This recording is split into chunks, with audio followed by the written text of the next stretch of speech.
మీరు జ్ఞాపకం చేసుకోండి, మనము సమస్య కిందకి వెళ్ళకూడదు, సమస్య మన కాళ్ళ కిందకి రావాలి. ఆమేన్. హల్లెలూయా. అందరూ ఇక్కడే ఉన్నట్లయితే దేవుని స్తుతిద్దాం. హల్లెలూయా. హల్లెలూయా. దేవుని పరిశుద్ధమైన నామానికి మహిమ కలుగును గాక. కూడి ఉన్న మీ అందరికీ కూడా ప్రభు పేరిట వందనాలు. బాగున్నారా? క్షేమంగా ఉన్నారా? సంతోషంగా ఉన్నారా? అయితే దేవుని స్తుతిద్దాం. హల్లెలూయా. హల్లెలూయా. గత వారము కొన్ని వారాలుగా మనం ధ్యానం చేస్తూ ఉన్నాం 91వ కీర్తన భాగాన్ని. 91వ కీర్తన భాగంలో నుండి 7వ పాయింట్ మనం ధ్యానం చేస్తూ ఉన్నాం. గత వారం 7వ పాయింట్ మనం చెప్పుకున్నాం. 7వ పాయింట్ ఏంటయ్యా అంటే, ఆయన్ని నమ్మినటువంటి వ్యక్తి మూలంగా కలిగేటువంటి కార్యాలు ఏమిటి?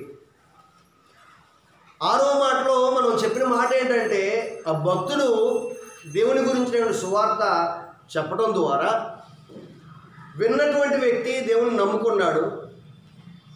నమ్ముకున్నటువంటి వ్యక్తికి దేవుని ద్వారా కలిగేటువంటి మేలులేంటో తెలియపరుస్తున్నటువంటి విషయమే 7వ పాయింట్లో మనం చూస్తూ వచ్చాం. దీనిలోనే మరలా 2 భాగాలు చేయవచ్చు. దేవుణ్ణి నమ్మినటువంటి వ్యక్తికి ఏం జరుగుతుందో చెప్తూ 2 రకాలైనటువంటి మేలు జరుగుతాయి అని జీవితంలో చెప్తున్నాడు. 2 రకాల మేలు ఏంటాయంటే, నువ్వు దేవుణ్ణి నమ్ముకున్నావు కనుక నీకు దేవుడు ఏం చేస్తాడో తెలియపరుస్తున్నాడు మొదటి భాగంలో. 2వ మాట ఏం చెప్తున్నాడంటే, నువ్వు దేవుణ్ణి నమ్ముకున్నావు కనుక నీవు దేవుని ద్వారా ఏం చేస్తావో కూడా తెలియపరుస్తున్నాడు. ఆమేన్. హల్లెలూయా. దేవుణ్ణి నమ్మినటువంటి వ్యక్తి జీవితంలో 2 రకాల కార్యాలు జరుగుతాయి. ఒకటి, దేవుడు మనకి ఏం చేస్తాడు అనే సంగతి బైబిల్ స్పష్టంగా తెలియపరుస్తుంది. ఆమేన్. రెండవదిగా అదే దేవుని ద్వారా మనమేమి చేయగలము అనేటువంటి సంగతి కూడా తెలియపరుస్తున్నాడు. ఆమేన్. మనము ఇప్పుడు దేవుని నమ్మినటువంటి వారికి, లేక దేవుని నమ్మినటువంటి వారమైన మనము దేవుని ద్వారా ఏమి పొందుకుంటాము అనే సంగతిని ధ్యానం చేస్తూ, దేవుని ద్వారా ఏం పొందుకుంటాము అనేటువంటి విషయాల్లో 4 మాటలు ఇక్కడ 91వ కీర్తనలో చెప్తూ వచ్చాడని, 4 మాటల్లో మొదటి మాటని మనము గత వారంలో చూస్తూ వచ్చాం. 4 మాటలు ఏంటయ్యా అంటే, మొట్టమొదటిగా నీవు కాపాడబడతావు. మొట్టమొదటిగా దేవుని నమ్మినటువంటి నీవు భద్రం చేయబడతావు. ఆమేన్. అందులో భాగంగానే ఇప్పుడు ఇంతకుముందు నేను చెప్పినట్లుగా ఇప్పుడు వరకు నేను కూడా భద్రం చేయబడుతున్నా. ఆమేన్. మీరు కూడా భద్రం చేయబడతా ఉన్నారు. ఆమేన్. హల్లెలూయా. మనము కాపాడబడతాము. రెండవదిగా మనం చూసినట్లయితే నీ ఇల్లు కూడా కాపాడబడుతుంది, నీ ఇంటి వారు కూడా కాపాడబడతారు. ఆమేన్. 3వ మాటగా మనం చూసినట్లయితే రక్షణను కూర్చున్నటువంటి భరోసా ఇస్తున్నాడు. 4వ మాటగా మనం చూసినట్లయితే దేవదూతల కాపుదల ఇవ్వబడుతుంది, డివైన్ జెట్ సెక్యూరిటీ ఇవ్వబడుతుంది అని చెప్తున్నాడు. ఆమేన్. దేవుని నమ్మినటువంటి వ్యక్తి జీవితంలో ఈ 4 రకాల కార్యాలు దేవుని ద్వారా మనకు కలుగుతాయి అని 91వ కీర్తన భాగం తెలియపరుస్తూ ఉంది. హల్లెలూయా. అయితే ఈ రోజున 2వ పాయింట్, దానిలో ఉన్నటువంటి 2వ పాయింట్ మనం గత వారం నీవు కాపాడబడతావు అనే సంగతిని మనం చూస్తూ వచ్చాం. ఇప్పుడు నీ ఇంటి వారు కాపాడబడతారు. ఆమేన్. హల్లెలూయా. హల్లెలూయా. హల్లెలూయా.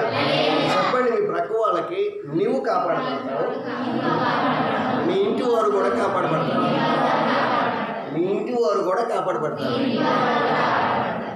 ఇద్దరిద్దరు మాత్రమే పట్టుకోండి. మీకు 2 చేతులు ఉన్నాయి కదా అని అటొక చెయ్యి ఇటొక చెయ్యి ఇచ్చి వాళ్ళ వైపు వీళ్ళ వైపు ఎవరి వైపు చూడకుండా నా వైపు చూశారనుకోండి, ఉపయోగం లేదు. ఎందుకు మీకు చెప్పమంటున్నానంటే, ఒకరికొకరు ఒకరి కళల్లో ఒకరు కళ్ళు పెట్టి ఒకరు ముఖం వైపు ఒకరు చూస్తూ చెప్తే ఒక ధైర్యం మనకు కలిగింది. ఏ ధైర్యం అంటే, నిజంగానే దేవుడు నా జీవితంలో కార్యం చేస్తాడు. ఆమేన్. సహజంగా ఆ బాధలో ఉన్నప్పుడు, అదే బాధలో మనం కృంగిపోతున్నప్పుడు ఆ బాధ నుంచి ఎట్లా బయటకు వస్తామంటే, మనం దేవుని మాట మీద ఎంత నమ్మకం ఉంచుదామని ప్రయత్నం చేసినా ఉంచలేము. ఎదుటి వ్యక్తి వచ్చి ఆ దేవుని మాటను మనం చెప్తూ, దేవుడు నీతో ఉన్నాడు, ధైర్యంగా ఉండండి, దేవుడు నేను స్వస్థపరుస్తాను, నీకేం కాదు ఇది చెప్పేటువంటి ఈ మాట మనకు కొండంత బలాన్ని ఇస్తుంది. ఆమేన్. నిజానికి అదే మాట అంతకుముందు మనలో ఉంది. అదే మాట మనం పదే పదే ధ్యానం చేస్తూ ఉన్నాం, అదే జ్ఞాపకం చేసుకుంటూ ఉంటాం. అయినప్పటికీ ధైర్యం మనం చెడిపోతుంది, ధైర్యం రాదు. కానీ ఎదుటి వ్యక్తి వచ్చి మనకి ఆ మాట చెప్పగానే నిజమేనా దేవుడు నాతో ఉన్నాడు. అయితే నేను అనుకుంటున్నటువంటి విషయం కరెక్టే అని గుర్తించి నిజమే దేవుడు కార్యం చేస్తాడు, అప్పుడు విశ్వాసం వస్తాం. హల్లెలూయా. అదే మాట ఇప్పుడు నేను చెప్పమంటున్నా. మనకు మనం అనుకోవడం కాదు, మనం ఇతరులతో చెప్పడం ద్వారా ఆ మాటని మనం స్థిరపరుస్తున్నాం. 2-3 సాక్షుల నోట వచ్చినటువంటి మాట స్థిరపరచబడుతుందని బైబిల్ చెప్తుంది. కనుక ఇప్పుడు ఆ మాట నువ్వేం చేస్తావంటే, మొట్టమొదటిగా నీ ప్రక్కన ఉన్నటువంటి వ్యక్తికి ఒక వ్యక్తి చెప్పు. ఆ తర్వాత ఒక్కొక్క ప్రక్కన ఉన్నటువంటి వ్యక్తితో పాటు ఇంకో ప్రక్కన ఉన్నటువంటి వ్యక్తికి, మేము మా ప్రక్కన ఇప్పుడు ఇద్దరిద్దరే కూర్చున్నామండి, ఇంకో ప్రక్కన ఎవరు లేరంటే వెనక వైపు చెప్పండి. మొట్టమొదటిగా ప్రక్కన వాళ్ళకి చెప్పండి, రెండవదిగా వెనక వైపుకు తిరిగి రెండో వాళ్ళకి చెప్పండి. దేవుడు నిన్ను కాపాడుతున్నాడు, నీ కుటుంబాన్ని కాపాడుతున్నాడు. ఆమేన్. దేవుడు నిన్ను కాపాడతాడు, నీ కుటుంబాన్ని కూడా కాపాడతాడు.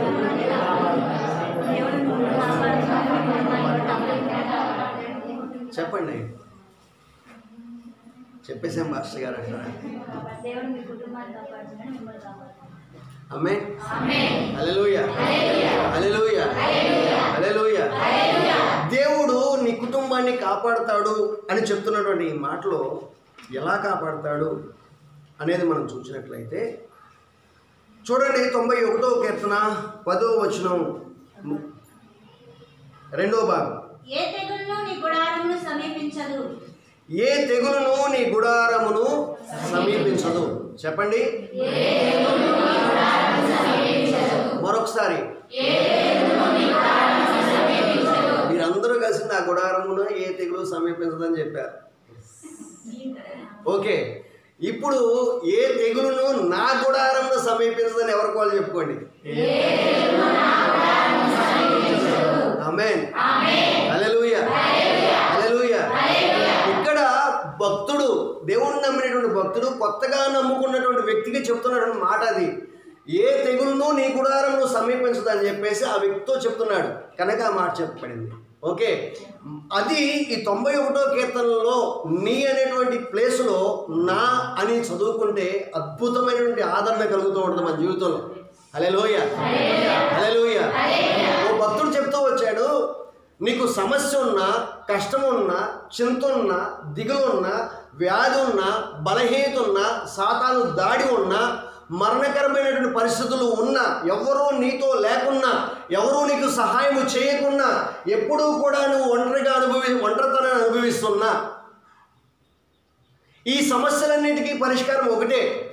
నీకున్నటువంటి సమస్యలకి పరిష్కారం ఏంటంటే, నేను ఒక ట్యాబ్లెట్ ఇస్తాను, ఆ ట్యాబ్లెట్ ప్రతిరోజు 3 పూటలు వేసుకో. నేను ఇచ్చే ట్యాబ్లెట్ ఒకటే, ఆ ట్యాబ్లెట్ ప్రతిరోజు 3 పూటలు వేసుకో. ఇదేంటంటే అనారోగ్యం అయితే ట్యాబ్లెట్ వేసుకుని తగ్గుతుంది, మరి ఈ సమస్యలన్నిటికీ ట్యాబ్లెట్ ఎట్లా తగ్గుతుంది అంటే అదే ఈ ట్యాబ్లెట్కి ఉన్నటువంటి విశిష్టత. ఆమేన్. ఈ ట్యాబ్లెట్ నువ్వు ప్రతిరోజు 3 పూటలు వేసుకుంటే తప్పనిసరిగా నీకున్న సమస్యలన్నిటికీ పరిష్కారం దొరుకుతుంది అన్నాడు. ఓకే, ట్యాబ్లెట్తోనే పరిష్కారం దొరుకుతుంది, అంతకన్నా కావాల్సింది ఏంటి చెప్పవయ్యా బాబు అన్నాడు. అయితే నీకు ఇస్తున్నటువంటి ట్యాబ్లెట్ అది ఒకటే ట్యాబ్లెట్, ఆ ట్యాబ్లెట్ ప్రతిరోజు 3 పూటలు వేసుకో. అయితే చెప్పండి అయ్యా ఏంటి ఆ ట్యాబ్లెట్ అంటే, అయితే 91వ కీర్తన ప్రతిరోజు 3 సార్లు చదువు. అంటే ఒకసారి చదివేసి 2 సార్లు చదివేసి 3 సార్లు అప్పటికప్పుడు చదవటం కాదు.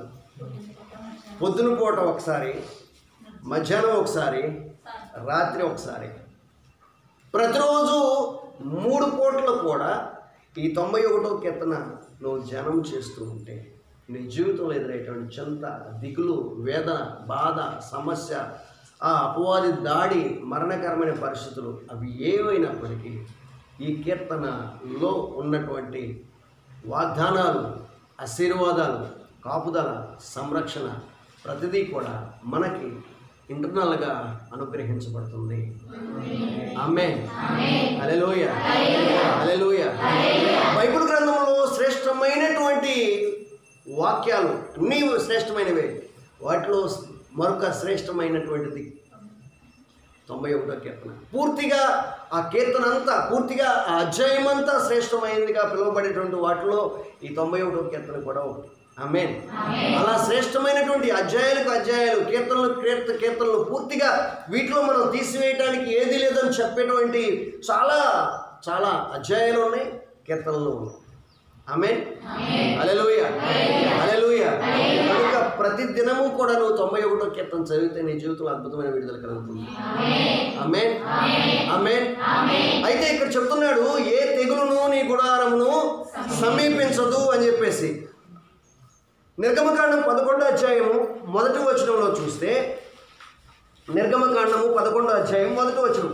మరియు యెహోవా మోషేతో ఇట్లనెను, ఫరో మీదికిని ఐగుప్తు మీదికిని ఇంకొక తెగులును రప్పించెదను. అటు తర్వాత అతడు ఇక్కడి నుండి మిమ్మల్ని పోనిచ్చును. ఫరో మీదకి ఐగుప్తీల మీదకి ఇంకొక తెగులు నేను రప్పిస్తాను, తెప్పిస్తాను. ఆ తర్వాత వారు మిమ్మల్ని పంపించేస్తారు అని దేవుడు మోషేతో చెప్తున్నాడు.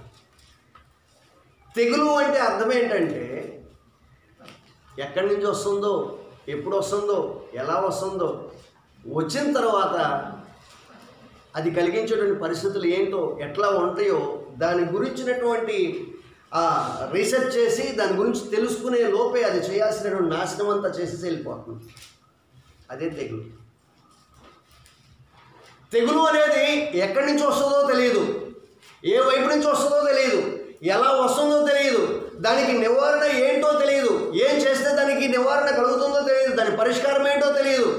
ఇది దీనికి ఇంతకుముందు ఎవరన్నా నివారణకు సంబంధించిన కార్యక్రమాలు ఏమైనా చేశారా అని తెలుసుకుని దాని గురించి అసలు అవగాహన చేసుకుని దానికి పరిష్కారము తెలుసుకునే లోపులోనే అది రావటం అయిపోతుంది. అది చేయవలసిన పని పూర్తి చేసేసుకుంటుంది, వెళ్ళిపోతుంది. అంతా అయిపోయిన తర్వాత దానికి పరిష్కారం దొరుకుతుంది. అదే తెగులు.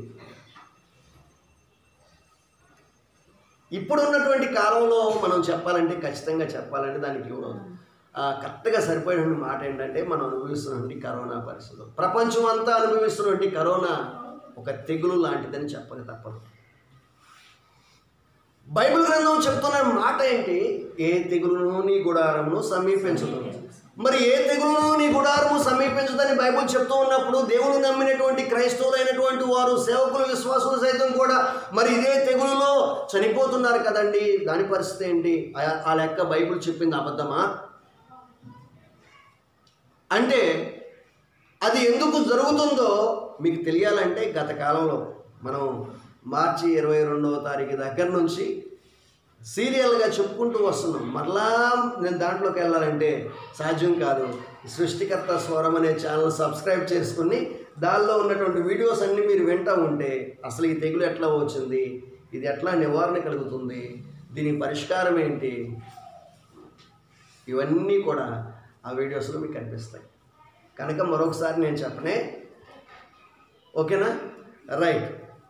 సో దేవుడు చెప్తున్న మాట ఏంటంటే, ఇంకొక తెగులు నేను వారి మీదకి పంపిస్తాను, ఆ తర్వాత వారు మిమ్మల్ని పంపిస్తారు, ఇక్కడి నుంచి పంపిస్తారు అని చెప్పేసి చెప్తున్నాడు. అప్పటికే దేవుడు ఐగుప్తీల మీదకి 9 రకాల తెగుళ్ళు పంపించాడు. 9 రకాల తెగుళ్ళు పంపించి ఐగుప్తులో ఉన్నటువంటి సమస్తమైనటువంటి, సృష్టిలో ఉన్నటువంటి సమస్తమైనటువంటి వాటికి తీర్పు తీరుస్తూ వచ్చాడు. ఆ 9 రకాల తెగులు ద్వారా ఐగుప్తులో కలిగించాల్సిన వినాశనం అంతా కలిగించాడు దేవుడు. కలిగించి ఇప్పుడు చిట్ట చివరిగా మరొక తెగులు పంపిస్తాను, ఆ తర్వాత వారు మిమ్మల్ని పంపిస్తారు అని చెప్పి చెప్తున్నాడు. ఆ తర్వాత 12వ అధ్యాయం, నిర్గమకాండం 12వ అధ్యాయం 12వ వచనం. మీరున్న ఇండ్ల మీద ఆ రక్తము మీకు గుర్తుగా ఉండును. నేను ఆ రక్తమును చూచి మిమ్మల్ని నశింప చేయగా దాటిపోయేదను. నేను ఐగుప్తు దేశమును పాడు చేయుచుండగా మిమ్ము సంహరించుటకు తెగులు మీ మీదికి రాదు. 12వ అధ్యాయము 12వ వచనం.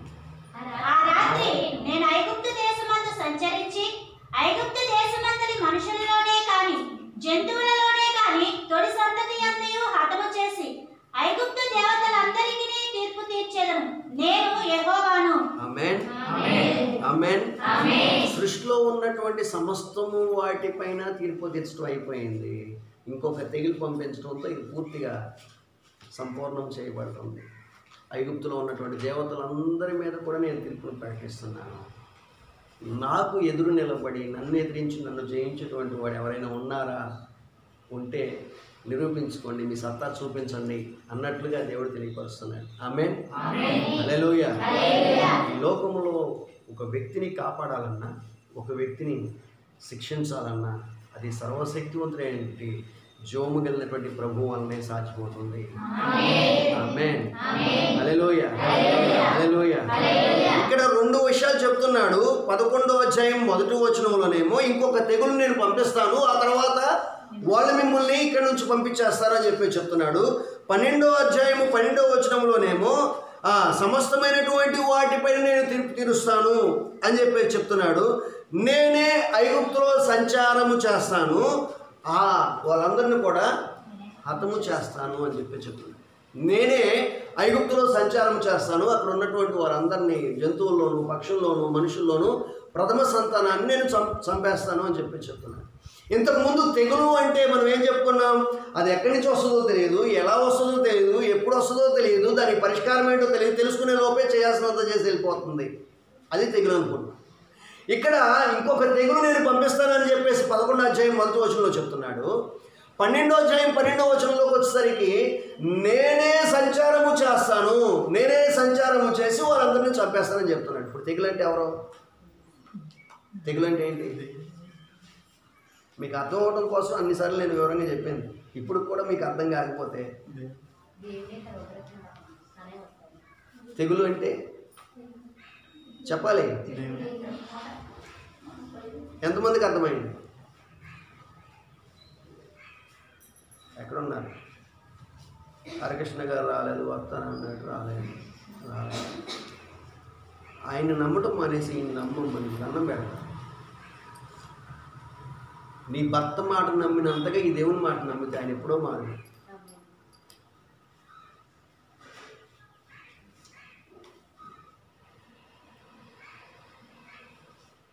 దేవుని మందిరంలోకి వచ్చిన తర్వాత ఈ ఆలోచనలు మానేసేయండి. ఇంటి దగ్గర ఆలోచనలన్నీ తెచ్చుకుని చెప్పేటువంటి వాక్యం వినకుండా మానేస్తే ఎవరూ మనం బాగు చేయలేరు.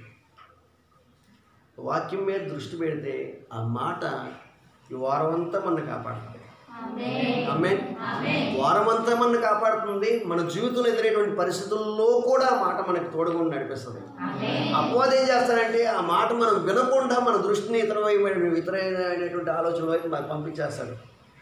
కూర తీసుకొచ్చాడు, వండానా, ఎక్కడ పెట్టానబ్బా, జాగ్రత్తగా పెట్టానా లేదా, ఆయన వస్తానన్నాడు, పొలం నుంచి వస్తానన్నాడు, భోజనం పెట్టాలమన్నాడు, నేను భోజనం పెట్టకుండానే, భోజనం పెడితే ప్రార్థన అయిపోతే ఇబ్బంది అవుతుంది, పెట్టకుండా వచ్చేసాను.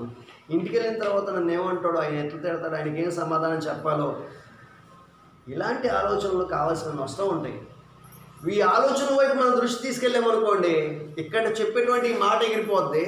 అంతే, ఆ వారం అంతా బంధకాలు. ఆ వారం మాత్రమే కాదు, జీవితాంతం కూడా ఆ రోజున వచ్చేటువంటి ఆ మాట మన జీవితంలో ఎదురటువంటి అనేకమైన సమస్యలు, ఇప్పటికే ఉన్నటువంటి బంధకాలు, వీటన్నిటి నుంచి విడుదల కొరకు దేవుడు మార్గాన్ని ఉపదేశిస్తుంటే ఆ మార్గాన్ని వినకుండా, దాన్ని స్వీకరించకుండా దుష్టుడు మన మనసుతో దాడి చేసి తీసుకెళ్ళిపోతాడు. దుష్టుడికి అవకాశం ఇవ్వద్దు, దేవునికి అవకాశం ఇవ్వద్దు. ఆమేన్. హల్లెలూయా. హల్లెలూయా. ఈ మనసు ఇక్కడ లేదు, ఎక్కడో ఉందన్న వాళ్ళు దేవుని స్తుతిద్దాం. హల్లెలూయా. ఉన్నారు ఇన్ని చెప్పినప్పటికీ. రైట్. సో ఇప్పుడు తెగులు అంటే ఏంటి? దేవుడే తెగులుకు మూలం. నేను ఐగుప్తులో సంచరించి ఉన్నటువంటి ప్రథమ ఫలములన్నింటినీ కూడా, ప్రథమమైనటువంటి వాటన్నింటినీ సంహరిస్తానని చెప్పినాడు మాట. ఇంకొక తెగులు నేను రప్పిస్తాను, వారందరినీ సర్వనాశనం చేస్తానని 11వ అధ్యాయంలో చెప్పి ఆ తెగులుకి అర్థమేంటో ఇక్కడ 12వ అధ్యాయంలో తెలియపరుస్తున్నాడు. తెగులుకు మూలము దేవుడు. సో ఇప్పుడు తెగులు రాకుండా ఉండాలంటే ఏం చేయాలి? సింపుల్. తెగులు ఎట్లా వస్తుందో తెలియదండి, అది వస్తే దానికి పరిష్కారం కనుగొనవచ్చు అండి, అది వచ్చిన తర్వాత పరిష్కారం కనుక్కొని దాని నుంచి నివారణ పొందొచ్చు అండి అని చెప్పేసి మనం అనుకుంటే, ఈ నివారణ కొరకు ఇప్పుడు కరోనా నుంచి విడుదల కొరకు రకరకాల ప్రయత్నాలు చేస్తూ, వ్యాక్సిన్ కొరకు ఎదురు చూస్తూ, సంవత్సరం వరకు వ్యాక్సిన్ టెస్టింగ్ చేసుకుంటూ, సంవత్సరం తర్వాత వ్యాక్సిన్ తీసుకొచ్చి వ్యాక్సిన్ అప్లై చేసిన తర్వాత కరోనా వెళ్ళిపోతే ఈ సంవత్సరంలో చేయాల్సిన కార్యక్రమం అంతా కూడా చేసుకుని వెళ్ళిపోతాయి. సంవత్సరం పాటు నువ్వు ఎదురు చూసి వ్యాక్సిన్ కోసం ఎదురు చూసి వ్యాక్సిన్ వస్తే నాకు విడుదల కలిగిద్దని చెప్పేసి సంవత్సరం పాటు నిరీక్షించాల్సిన అవసరం లేదు. ఆమేన్. నీ జీవితంలోనికి, నీ ఇంట్లోనికి, నీ ఒంట్లోనికి ఆ తెగులు రాకుండా ఉండాలి అంటే ఇప్పుడే పరిష్కారం ఉంది. ఆమేన్, హల్లెలూయా. ఆ పరిష్కారము నేటి కాలంలో చాలా మంది గుర్తించగా గ్రహించకపోవడం వలన ఇంతకుముందు మీకు వచ్చిన సందేహానికి కారణం. ఎందుకు సేవకులు విశ్వాసం కూడా ఇదే తెగుల్లో వెళ్ళిపోతున్నారు అంటే నేను చెప్తాను, పరిష్కారానికి తగినటువంటి ఆధారం పొందుకోకపోవడమే, లేదు ఈ సూత్రాన్ని గ్రహించకపోవటం అని చెప్తాను. లేదు మరికొంతమంది గ్రహించినప్పటికీ, మరికొంతమంది నమ్మకస్తులైనటువంటి వారైనప్పటికీ కూడా చనిపోతున్నారు కదండి అంటే అవును చనిపోతున్నారు. ఇర్మియా గ్రంథంలో మనం గత కాలంలో ధ్యానం చేస్తూ వచ్చాం. ఏమని? మరణం కిటికీలు ఎక్కుతుంది. దానిలోనే ధ్యానం చేసిన మాట ఏంటంటే శ్రేష్టమైనటువంటి గొర్రెలకు కూడా,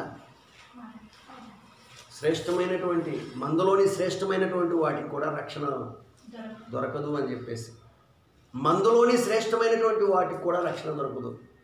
మూకుమ్ముడిగా దాడి చేయబడినప్పుడు కొన్ని సందర్భాల్లో శ్రేష్టమైనవి కూడా కోల్పోక తప్పదు. కలుపు తీస్తూ ఉన్నప్పుడు సాధ్యమైనంత వరకు కలుపు మొక్కలనే పీకుతూ ఉంటాం. అదే సమయంలో మంచి మొక్కలు కూడా బయటకు వచ్చేస్తాయి. చేలో బంగారు తీగ తీస్తున్నప్పుడు బంగారు తీగే తీయడానికి ప్రయత్నం చేస్తాం. కొన్ని సందర్భాల్లో ఎంత జాగ్రత్తగా తీసినప్పటికీ దాంతోపాటు మొక్క కూడా బయటకు వచ్చేస్తాయి, పీకేస్తాం తెలియకుండా. దాన్ని ఆ మొక్క పేకొద్దని జాగ్రత్తగా పట్టుకుని తీస్తున్నప్పటికీ కూడా అది నాకులాగా టుంగుటుంగు నూగుతూ ఉంటుంది. దాన్ని పట్టుకోగానే ఊడొచ్చేస్తుంది. కొన్ని అలా జరిగిపోతూ ఉంటాయి. అలా అనుకోకుండా జరిగేటువంటివి అవి దేవుని చిత్తంలో ఉండి అలా జరుగుతున్నాయి. కానీ మనకి దేవుడు ఇచ్చినటువంటి ఆయుష్కాలం పూర్తయ్యే వరకు కూడా సంరక్షించబడుతూనే ఉంటాం. ఆమేన్, హల్లెలూయా.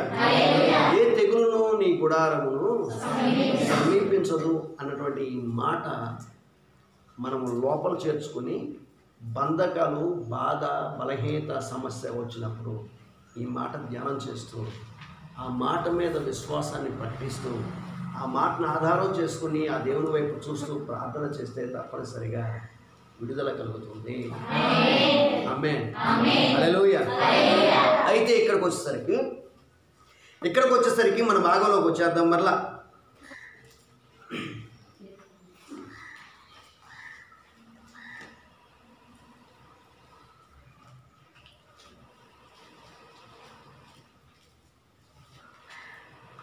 ఈ తెగులు మన దగ్గరకు రాకుండా, తెగులుకు కారణం దేవుడే అని చెప్పేసి అనుకున్నాం కదా. అంటే దేవుడే మన మీదకి రాకుండా తెగులను పంపించకుండా ఉండాలంటే సింపుల్ సూత్రం ఏంటయ్యా అంటే మనము దేవుని యందు విశ్వాసం ఉంచి ఆయనకి ఇష్టమైన రీతిలో నడుచుకోవటం. ఆమేన్. ఆయనకి ఇష్టమైన రీతిలో నడుచుకున్నటువంటి వారు తప్పనిసరిగా తెగుల నుంచి తప్పించబడతారు. ఆమేన్, హల్లెలూయా, హల్లెలూయా, హల్లెలూయా, హల్లెలూయా. ఆయనకి ఇష్టమైన రీతిలో నడుచుకున్నటువంటి వారు భద్రము చేయబడతారు, దేవుని కాపుదలలో ఉంచబడతారు. ఆమేన్, ఆమేన్, హల్లెలూయా, హల్లెలూయా. 12వ అధ్యాయము 7వ వచనం, నిర్గమకాండం 12వ అధ్యాయం 7వ వచనం. ఈ నెల 14వ దినము వరకు మీరు దాన్ని ఉంచుకొనవలెను. ఆ తరువాత ఇశ్రాయేలు సమాజపు వారందరూ తమ తమ కూటములలో సాయంకాలం అందు దాని 12వ అధ్యాయము 7వ వచనం. అవునండి, చదవండి. ఈ నెల 14వ దినము వరకు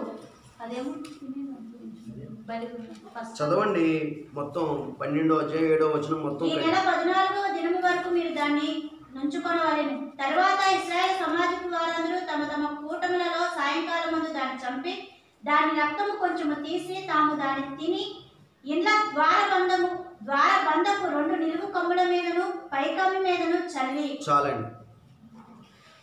దాని రక్తము కొంచెము తీసి దాని ద్వారబంధములు, ఇంటి ద్వారబంధములు నిలువు కమ్ములకి అడ్డకమ్ములకి వేయాలి.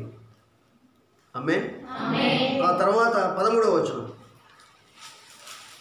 మీరున్న ఇండ్ల మీద ఆ రక్తము మీకు గుర్తుగా ఉండును. నేను ఆ రక్తమును చూచి మిమ్మల్ని నశింప చేయక దాటిపోయేదను. నేను ఐగుప్తు దేశమును పాడు చేయుచుండగా మేము సంహరించుటకు తెగులు మీ మీదకి రాదు. ఆమేన్. హల్లెలూయా. హల్లెలూయా. నువ్వు భద్రముగా ఉంచబడాలి, తెగులు నీ జీవితంలోకి రాకుండా ఉండాలి అంటే పరిష్కారం ఏంటి అనేది ఇక్కడ చెప్తున్నాడు. ఆ రోజున ఐగుప్తులో వస్తున్నటువంటి తెగుల్ని ఆధారం చేసుకుని చెప్తున్నాడు అన్నమాట. ఆమేన్. ఆమేన్. మొట్టమొదటిగా చెప్తున్నది ఏంటంటే నీ నిలువు కమ్ములకి, ఇంటి నిలువు కమ్ములకి, అడ్డకమ్ములకి రక్తాన్ని పోయాలి. చెప్పండి.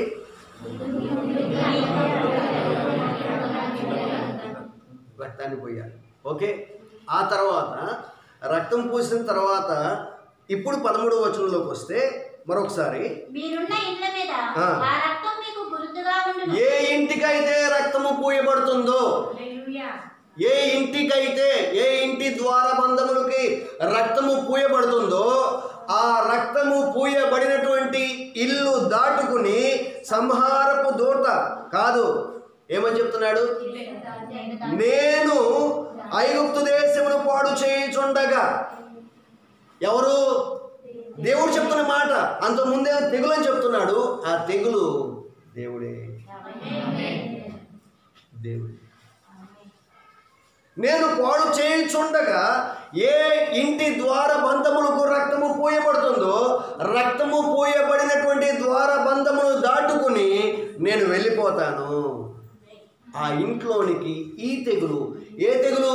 మిగిలినటువంటి ద్వారబంధముల మీద, ఏ ద్వారబంధముల మీద రక్తము పూయబడదో, పూయబడినటువంటి ఆ ద్వారములలో నుంచి ఈ సంహారపు దూత ప్రవేశిస్తుంది. ప్రవేశించి అందులో ఉన్నటువంటి ప్రథమ సంతానం, అది జంతువుల్లో నుంచి, పక్షుల్లో నుంచి, పశువుల్లో నుంచి, మనుషుల్లో నుంచి తొలి చూలి సంతానం అంతా కూడా సంహరించబడుతుంది. సంతానము సంహరించబడకుండా ఉండాలంటే చేయవలసింది ద్వారబంధములకు రక్తము పూయబడాలి. దీనిలో నుంచి పరిశుద్ధాత్మ దేవుడు మనతో మాట్లాడుతున్నామా? ఏంటయ్యా అంటే, నీ ద్వారబంధములకు రక్తము పూయబడిందా? నీ ద్వారబంధములకు రక్తము పూయబడిందా? నీ ద్వారబంధములకు రక్తము పూయబడితే నీ ఇంట్లోకి తెగులు రాదు. ఆమేన్. శాశ్వతము కాలం ఉండేటువంటి తెగులు నరకం. శాశ్వత కాలం ఉండేటువంటి తెగులు నరకం. శాశ్వత కాలం ఉండేటువంటి బాధ నరకం. ఈ నరకం అనేటువంటి తెగులు నుండి తప్పించబడాలి అంటే తప్పనిసరిగా మన ద్వారబంధములు, ఈ ద్వారము హృదయము. ప్రభువైనటువంటి యేసుక్రీస్తు వారు చెప్తున్నటువంటి మాట ప్రకటన గ్రంథం 3వ అధ్యాయం 20వ వచనంలో, నేను తలుపు వద్ద నిలబడి తడుచున్నాను, ఎవరైతే నా స్వరం విని తలుపు తీస్తారో వారు వచ్చి కలిసి భోజనం చేస్తాం. కలిసి భోజనం చేస్తాం. నేను తలుపు తడుతున్నాను. ఎక్కడ? ఈ హృదయం అనేటువంటి తలుపు దగ్గర. అంటే ద్వారబంధం ఎక్కడ? హృదయం. కనుక ఏ ద్వారబంధములకు రక్తము పోయబడుతుందో, ఏ వ్యక్తి జీవితంలో, ఏ వ్యక్తి హృదయములో రక్తము ప్రభువైనటువంటి యేసుక్రీస్తు వారి రక్తము ఏ వ్యక్తి యొక్క హృదయానికి పోయబడుతుందో, అంటే యేసు ప్రభు ద్వారా ఏ వ్యక్తి అయితే రక్షణ పొందుతాడో, రక్షణ మారు మనసు పాప క్షమాపణ నిమిత్తం బాప్తిస్మము తీసుకుని దేవుని బిడ్డగా ముద్రించబడతాడో, ఆ బిడ్డ తప్పనిసరిగా పరలోకానికి వారసుడవుతాడు. ఆ బిడ్డ తప్పనిసరిగా నరకపు శిక్ష నుంచి తప్పించబడతాడు.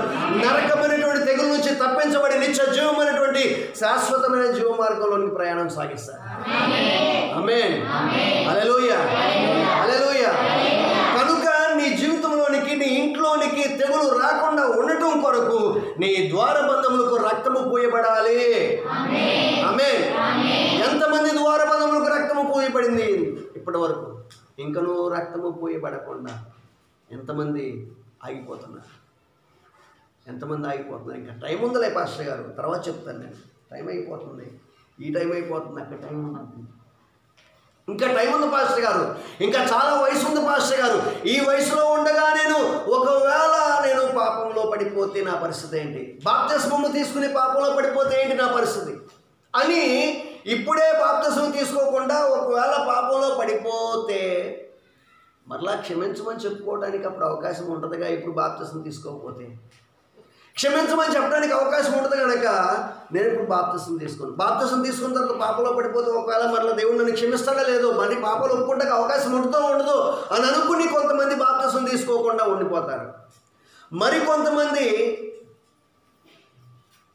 బాప్తిసం తీసుకుంటే నేను అనుభవించవలసినటువంటి ఈ లోకంలో ఉన్నటువంటి సుఖాలు ఉన్నాయి చూసారా, ఈ లోకంలో ఉన్నటువంటి సుఖాలు, ఈ లోకంలో ఉన్నటువంటి ఆశలు, ఈ లోకంలో ఉన్నటువంటి ఆలోచనలు, ఈ లోకంలో ఉన్నటువంటి మన మనసుకు సంతోషాన్ని కలిగించేటువంటి కార్యక్రమాలని ఇవన్నీ చేసుకోకుండా ఆపివేయాల్సి వస్తుందేమో. బాప్తిసం తీసుకోకపోతే ఏదైనా చేయవచ్చు, బాప్తిసం తీసుకుంటే ఏమీ చేయకూడదు అనే ఆలోచనతో బాప్తిసం తీసుకోకుండా ఉంటారు. మరికొంతమంది పెళ్ళి అయిన తర్వాత తీసుకుందాం, లేకపోతే పెళ్లి చేసుకునేటప్పుడు తీసుకుందాం, బాప్తిసం పెళ్ళికి తీసుకుందాం, బాప్తిసం తీసుకున్నాక పెళ్లి చేసుకోవచ్చు, ఈలోపు హ్యాపీగా బ్రతుకుతాం లోకంలో అని అనుకుని కొంతమంది పెళ్లి బాప్తిసమాలు తీసుకుంటారు. మరికొంతమంది ఇంకా వయసు చాలా ఉందిగా, అప్పుడే బాప్తిసం తీసుకుని ఏం చేస్తాం, ముసలాళ్ళలాగా బాప్తిసం తీసుకుంటే సంతోషం లేదు, ఈ లోకంలో అనుభవించాల్సిన ఏది అనుభవించకుండా మడిగట్టుకుని బ్రాహ్మణులాగా అలాగే కూర్చోవాలి. ఇప్పుడు మడిగట్టుకుని కూర్చునే వయసా మంది చెప్పండి, మడిగట్టుకుని కూర్చునే వయసా చెప్పండి. కనుక లోకంలో హ్యాపీగా చాలా ఉంది, సంతోషించాల్సింది, తిరగాల్సింది, చూడాల్సింది, అనుభవించాల్సింది చాలా ఉంది.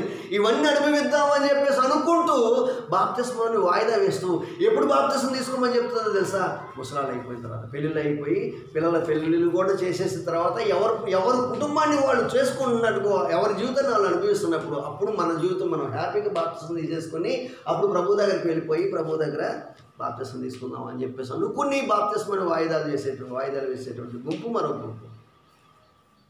రేపేమి సంభవిస్తుందో మనకు తెలియదు కదా. వీటన్నిటి గురించి ఆలోచన చేసి ఒకవేళ బాప్తిసం తీసుకోవటం నువ్వు ఆపేస్తే తెగులు సంచారము చేస్తున్నప్పుడు నువ్వు తప్పించబడవు కదా.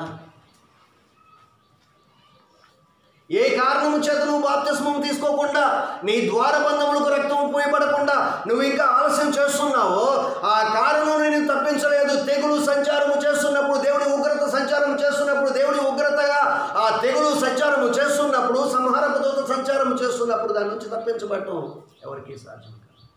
ఒకవేళ ద్వారబంధాలకి రక్తం పోయబడితే ఆ సంహారపు దూత దాటుకుని వెళ్ళిపోతుంది. ఆ తర్వాత సంగతి మిగిలిన కార్యక్రమం తర్వాత దేవుడు చూస్తుంటాడు.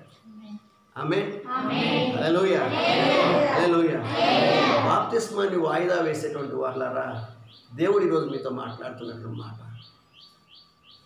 మీరు ఆలస్యం చేస్తే శాశ్వత కాలం నష్టపోయేటువంటి సమస్య. ఆలస్యము చేయక వెంటనే మారు మనసు పొంది పాపక్షమాపణ నిమిత్తం బాప్తిసం పొందాలి. ఆమేన్, ఆమేన్. ఎప్పుడు సంహారపు దూత లోకంలో సంచారం చేస్తుందో తెలియదు, ఎప్పుడు మనం వెళ్ళిపోతామో తెలియదు, ఎప్పుడు ఆయన వస్తాడో అంతకన్నా తెలియదు. ఆయన వచ్చేలోపే మనం వెళ్ళిపోయే లోపే బాప్తిసం తీసుకుని ప్రభు నేను రెడీగా ఉన్నాను, నువ్వు ఎప్పుడు వచ్చినా నేను సిద్ధంగా ఉన్నానని చెప్పగలిగేటువంటి ధైర్యము మనం కలిగి ఉండాలి. ఆమేన్, హల్లెలూయా, హల్లెలూయా. ఎప్పుడు వచ్చినా నేను సిద్ధమే అని చెప్పగలిగినటువంటి వాడు దేవుడికి కావాలి. ఇంకొక మాట, బాప్తిస్మము తీసుకున్నటువంటి వానికి దేవుడు అధికారాన్ని ఇస్తాడు. ఆమేన్. అపవాది మీద అధికారం కావాలి అంటే బాప్తిస్మం తప్పనిసరిగా కావాలి. బాప్తిస్మము లేకుండా పూర్తి అధికారం అపవాది మీద నువ్వు చలాయించాలంటే కుదరదు. ఎందుకంటే వాడికి నీకు మధ్యలో కొన్ని లావాదేవీలు ఉంటాయి. ఈ లావాదేవీలన్నీ తెగదెంపులు చేసుకుని వాడికి ఇచ్చినటువంటి, వాడితో నువ్వు చేసుకున్నటువంటి అగ్రిమెంట్స్ ఉంటాయి కొన్ని, ఈ అగ్రిమెంట్స్ అన్నీ కూడా రద్దు చేయించి నూతన అగ్రిమెంటు ప్రభువైనటువంటి యేసుక్రీస్తు వారితో చేసుకోవాలి. ఆమేన్. నూతన అగ్రిమెంట్ ప్రభువైనటువంటి యేసుక్రీస్తు వారితో చేసుకుని ఆ అగ్రిమెంటే బాప్తిస్మం. నూతన అగ్రిమెంట్ బాప్తిస్మం. నూతన అగ్రిమెంట్ ప్రభువైనటువంటి యేసుక్రీస్తు వారితో చేసుకుని నువ్వు దేవునితో ఉంటే, గత కాలంలో అగ్రిమెంట్ నువ్వు చేసుకుని వాడి అగ్రిమెంట్ నువ్వు చింపేసిన తర్వాత, నువ్వు ఎంతకాలం 5 సంవత్సరాలు ఉంటానని చెప్పావుగా, ఇప్పుడే వెళ్ళిపోతానని ఎటు కుదిరింది, నాకు కుదరదు, నాకు నువ్వు ఈ 5 సంవత్సరాలు అద్దె కట్టాల్సిందని చెప్పేసి వాడు వచ్చినప్పటికీ కూడా, లేదు నేను అన్నమాట నిజమే, కానీ నేను నీతో చేసిన నిబంధనని వెనక్కి తీసుకుంటున్నా, నీతో చేసిన దాన్ని నేను చించేస్తున్నా, నేను 5 సంవత్సరాలు ఉంటానన్నమాట వాస్తవమే, నేను ఇప్పుడు ఉంటున్నా, ఖాళీ చేస్తున్నా, నాకు అవసరం అని చెప్పేసి బయటకు వచ్చేసి ఈ ఇంట్లోకి నూతనమైన వ్యక్తిని మనం ఆహ్వానించి ప్రభువుతో మన జీవితాన్ని కొనసాగిస్తుంటే, మనం వెళ్ళినటువంటి ఇంకొక ఇంట్లోకి మనం వెళ్తే, లేకపోతే ఇంకొక షాప్లోకి మనం వెళ్తే, గత కాలంలో ఉన్నటువంటి ఆ షాప్ వాడు వీడి మీద దాడి చేయాలంటే ఎప్పుడు దాడి చేయగలరంటే, వీడికి ఎవరన్నా సపోర్ట్ ఉన్నాడా లేడా, అసలు ఏం చూసుకుని వీడు బయటికి వెళ్ళాడు అని చెప్పి ఆలోచిస్తాడు. వీడు వెళ్ళింది ఎక్కడికి, అంతకుముందు ఉన్నటువంటి వ్యక్తి కన్నా అన్ని విషయాల్లో సామర్థ్యం వెళ్ళినటువంటి మరొక శక్తి వంతునైనటువంటి వాడి దగ్గరికి వెళ్ళాడు. అమ్మో, వాళ్ళ షాప్లోకి వెళ్ళాడా, అయితే మనం ఏం చేయలేము. ఎందుకంటే ఆ షాప్ కలిగినటువంటి వ్యక్తి ఏదైనా చేయగలడు, ఆయనతో మనం తలపడి ఏం చేయలేము అని చెప్పి స్టాక్ ముడుచుకుని వెళ్ళిపోతాడు సాతానుగాడు. ఆమేన్. ఆ సర్వశక్తి కలిగినటువంటి వాడు ప్రభువైనటువంటి యేసుక్రీస్తు.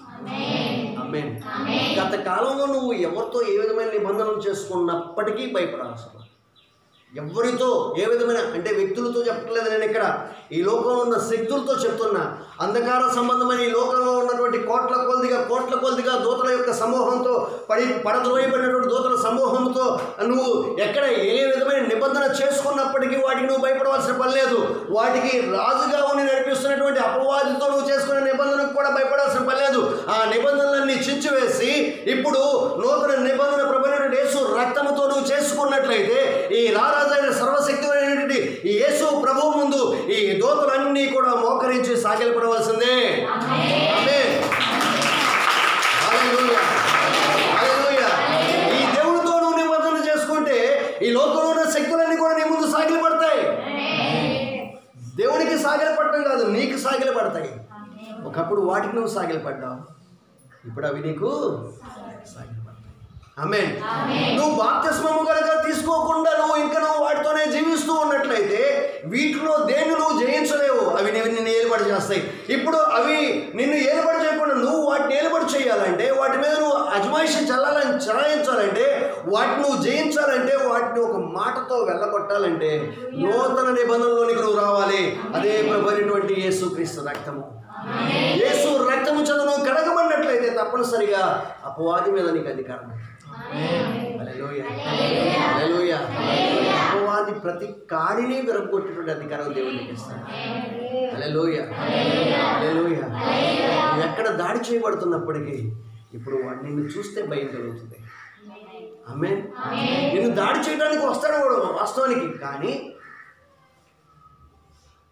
నీతో ఉన్నటువంటి వాడిని ఎప్పుడు కూడా నువ్వు నీ వెనక ముందు ప్రక్కన వాడికి చూపిస్తూ ఉన్నావు.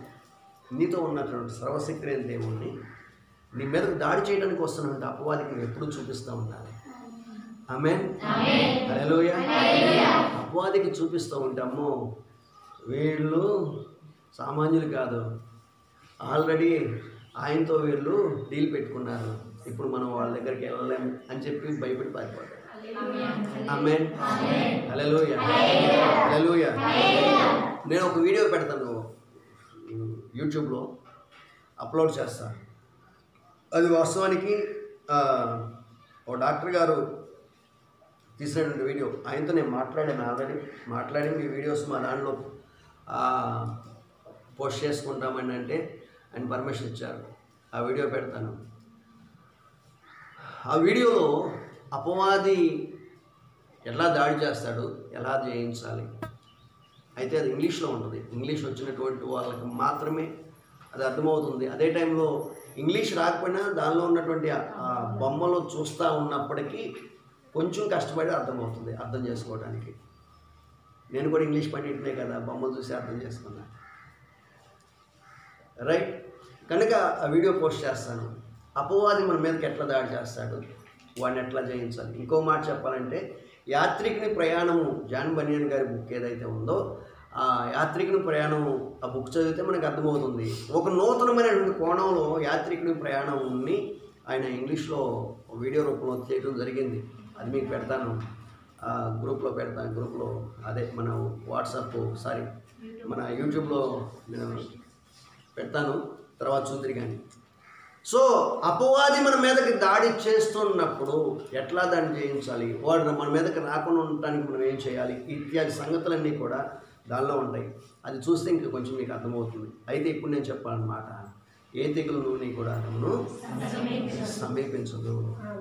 ఆమేన్, హల్లెలూయా, హల్లెలూయా. ఆ ద్వారబంధములకు రాయబడినటువంటి రక్తమును చూసి సంహారపు దూత దాటిపోయినట్లుగా ఈ రోజున మన జీవితంలో శాశ్వతమైనటువంటి తెగులైన నరకము నుంచి మనం తప్పించబడటం కొరకు మన హృదయపు ద్వారబంధములకు ప్రభువైనటువంటి యేసుక్రీస్తు వారి రక్త ప్రోక్షణ జరగాలి. యేసు రక్తము చేత ముద్రించబడాలి. ఆమేన్. యేసు రక్తము చేత ముద్రించబడితేనే శాశ్వత కాలపు శిక్ష నుంచి తప్పించబడగలవు. ఒకటి. రెండవదిగా ఈ లోకంలో నీ మీద దాడి చేస్తున్న ప్రతి విధమైన తెగులు కానీ, ప్రతి విధమైన సమస్య అయినా, చింత అయినా, వ్యాధి అయినా, బాధ అయినా, బలహీనత, అది అపవ్యాధి ద్వారా ఏ రూపంలో ఎక్కడ ఎలా వస్తున్నప్పటికీ దాన్ని జయించేటువంటి అధికారము దేని ద్వారా కలుగుతుందంటే బాప్తిస్మం ద్వారా. ఆమేన్. అధికారం బాప్తిస్మం ద్వారా వస్తుంది. అయితే ఆ అధికారాన్ని ఉపయోగించడం మరొక ఎత్తు. అది అధికారం అయితే ఇచ్చేయబడుతుంది, కానీ దాన్ని ఉపయోగించుకోవడం మరొక ఎత్తు. ఉపయోగించుకోవడం ఎట్లాగా ఏంటి అనేది గత కాలంలో మనం చెప్తూ వచ్చాం. అయితే రైట్, చాలా సమయం నేను తీసుకుంటున్నాను. ఏదో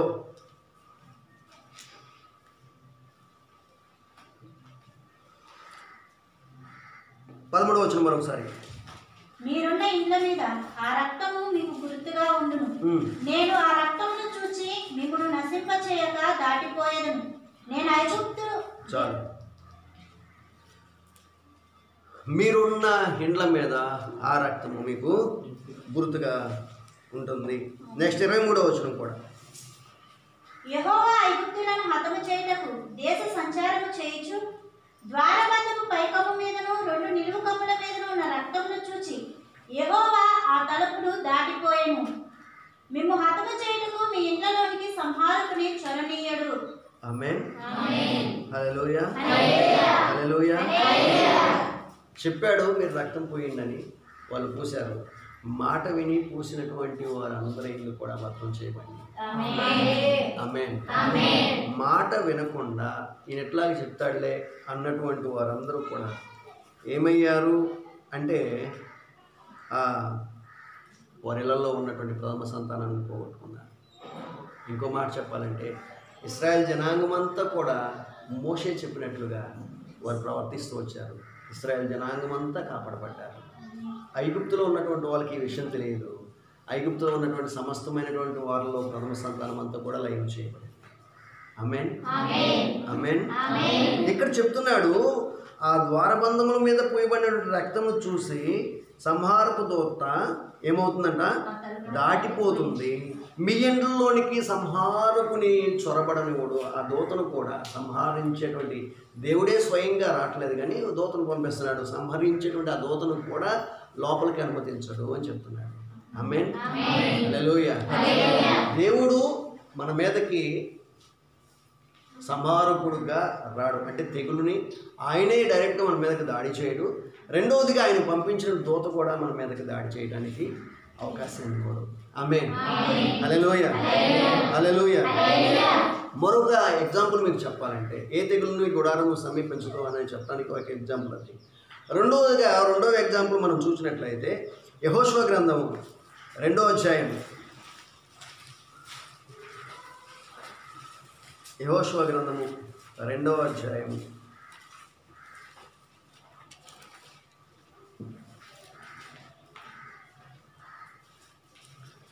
12-13 వచనాలు. నేను మీకు ఉపకారము చేసి తిని గనుక మీరును నా తండ్రి ఇంటికి ఉపకారము చేసి నాకు నిజమైన ఆనవాళ్ళను ఇచ్చి నా తండ్రియు నా తల్లియు నా అన్నదమ్ములను నా అక్క చెల్లెండ్లను వారికి కలిగి ఉన్న వారందరూ చావకుండా బ్రతకనిచ్చి రక్షించినట్లుగా దయచేసి యెహోవా తోడని ప్రమాణం చేయడను. 13. ఈ భాగంలో మోషే కాలం అయిపోయింది. యెహోషువ నాయకుడయ్యాడు. ఇశ్రాయేల్ జనాంగాన్ని యెహోషువ నడిపిస్తూ ఉన్నాడు కనానే దేశానికి. ఎర్ర సముద్రం దాటారు, గిల్గాల్కి వచ్చేసారు. గిల్గాల్ నుంచి ఇప్పుడు ఎరికోలో ప్రవేశించాలి. ఎరికో మీద దాడి చేయాలి. ఎరికో మీద దాడి చేయడానికి ముందుగా నేను గత కాలంలో అనసూయ గారి ఇంట్లో చెప్పాను నేను ఈ వాక్యం. ఒక పని చేయడానికి ముందుగా మనం ప్రణాళికలు వేసుకోవాలి. మనం ఇది చేయగలమా లేదా అనేటువంటిది ముందు విచారణ చేసుకోవాలి అని చెప్పేసి. ఓకే, అట్లాగే ఇక్కడ యెహోషువ కూడా యెరికో ప్రాంతాన్ని జయించడానికి ఎట్లా జయించగలమా లేదా, మనం ఎట్లా చేయాలి, ఏం చేయాలి అనేది ఒకసారి చూసి రండి అని చెప్పేసి వేగుల వాళ్ళని పంపించాడు యెహోషువ. వేగుల వాళ్ళు వెళ్ళారు యెరికోకి.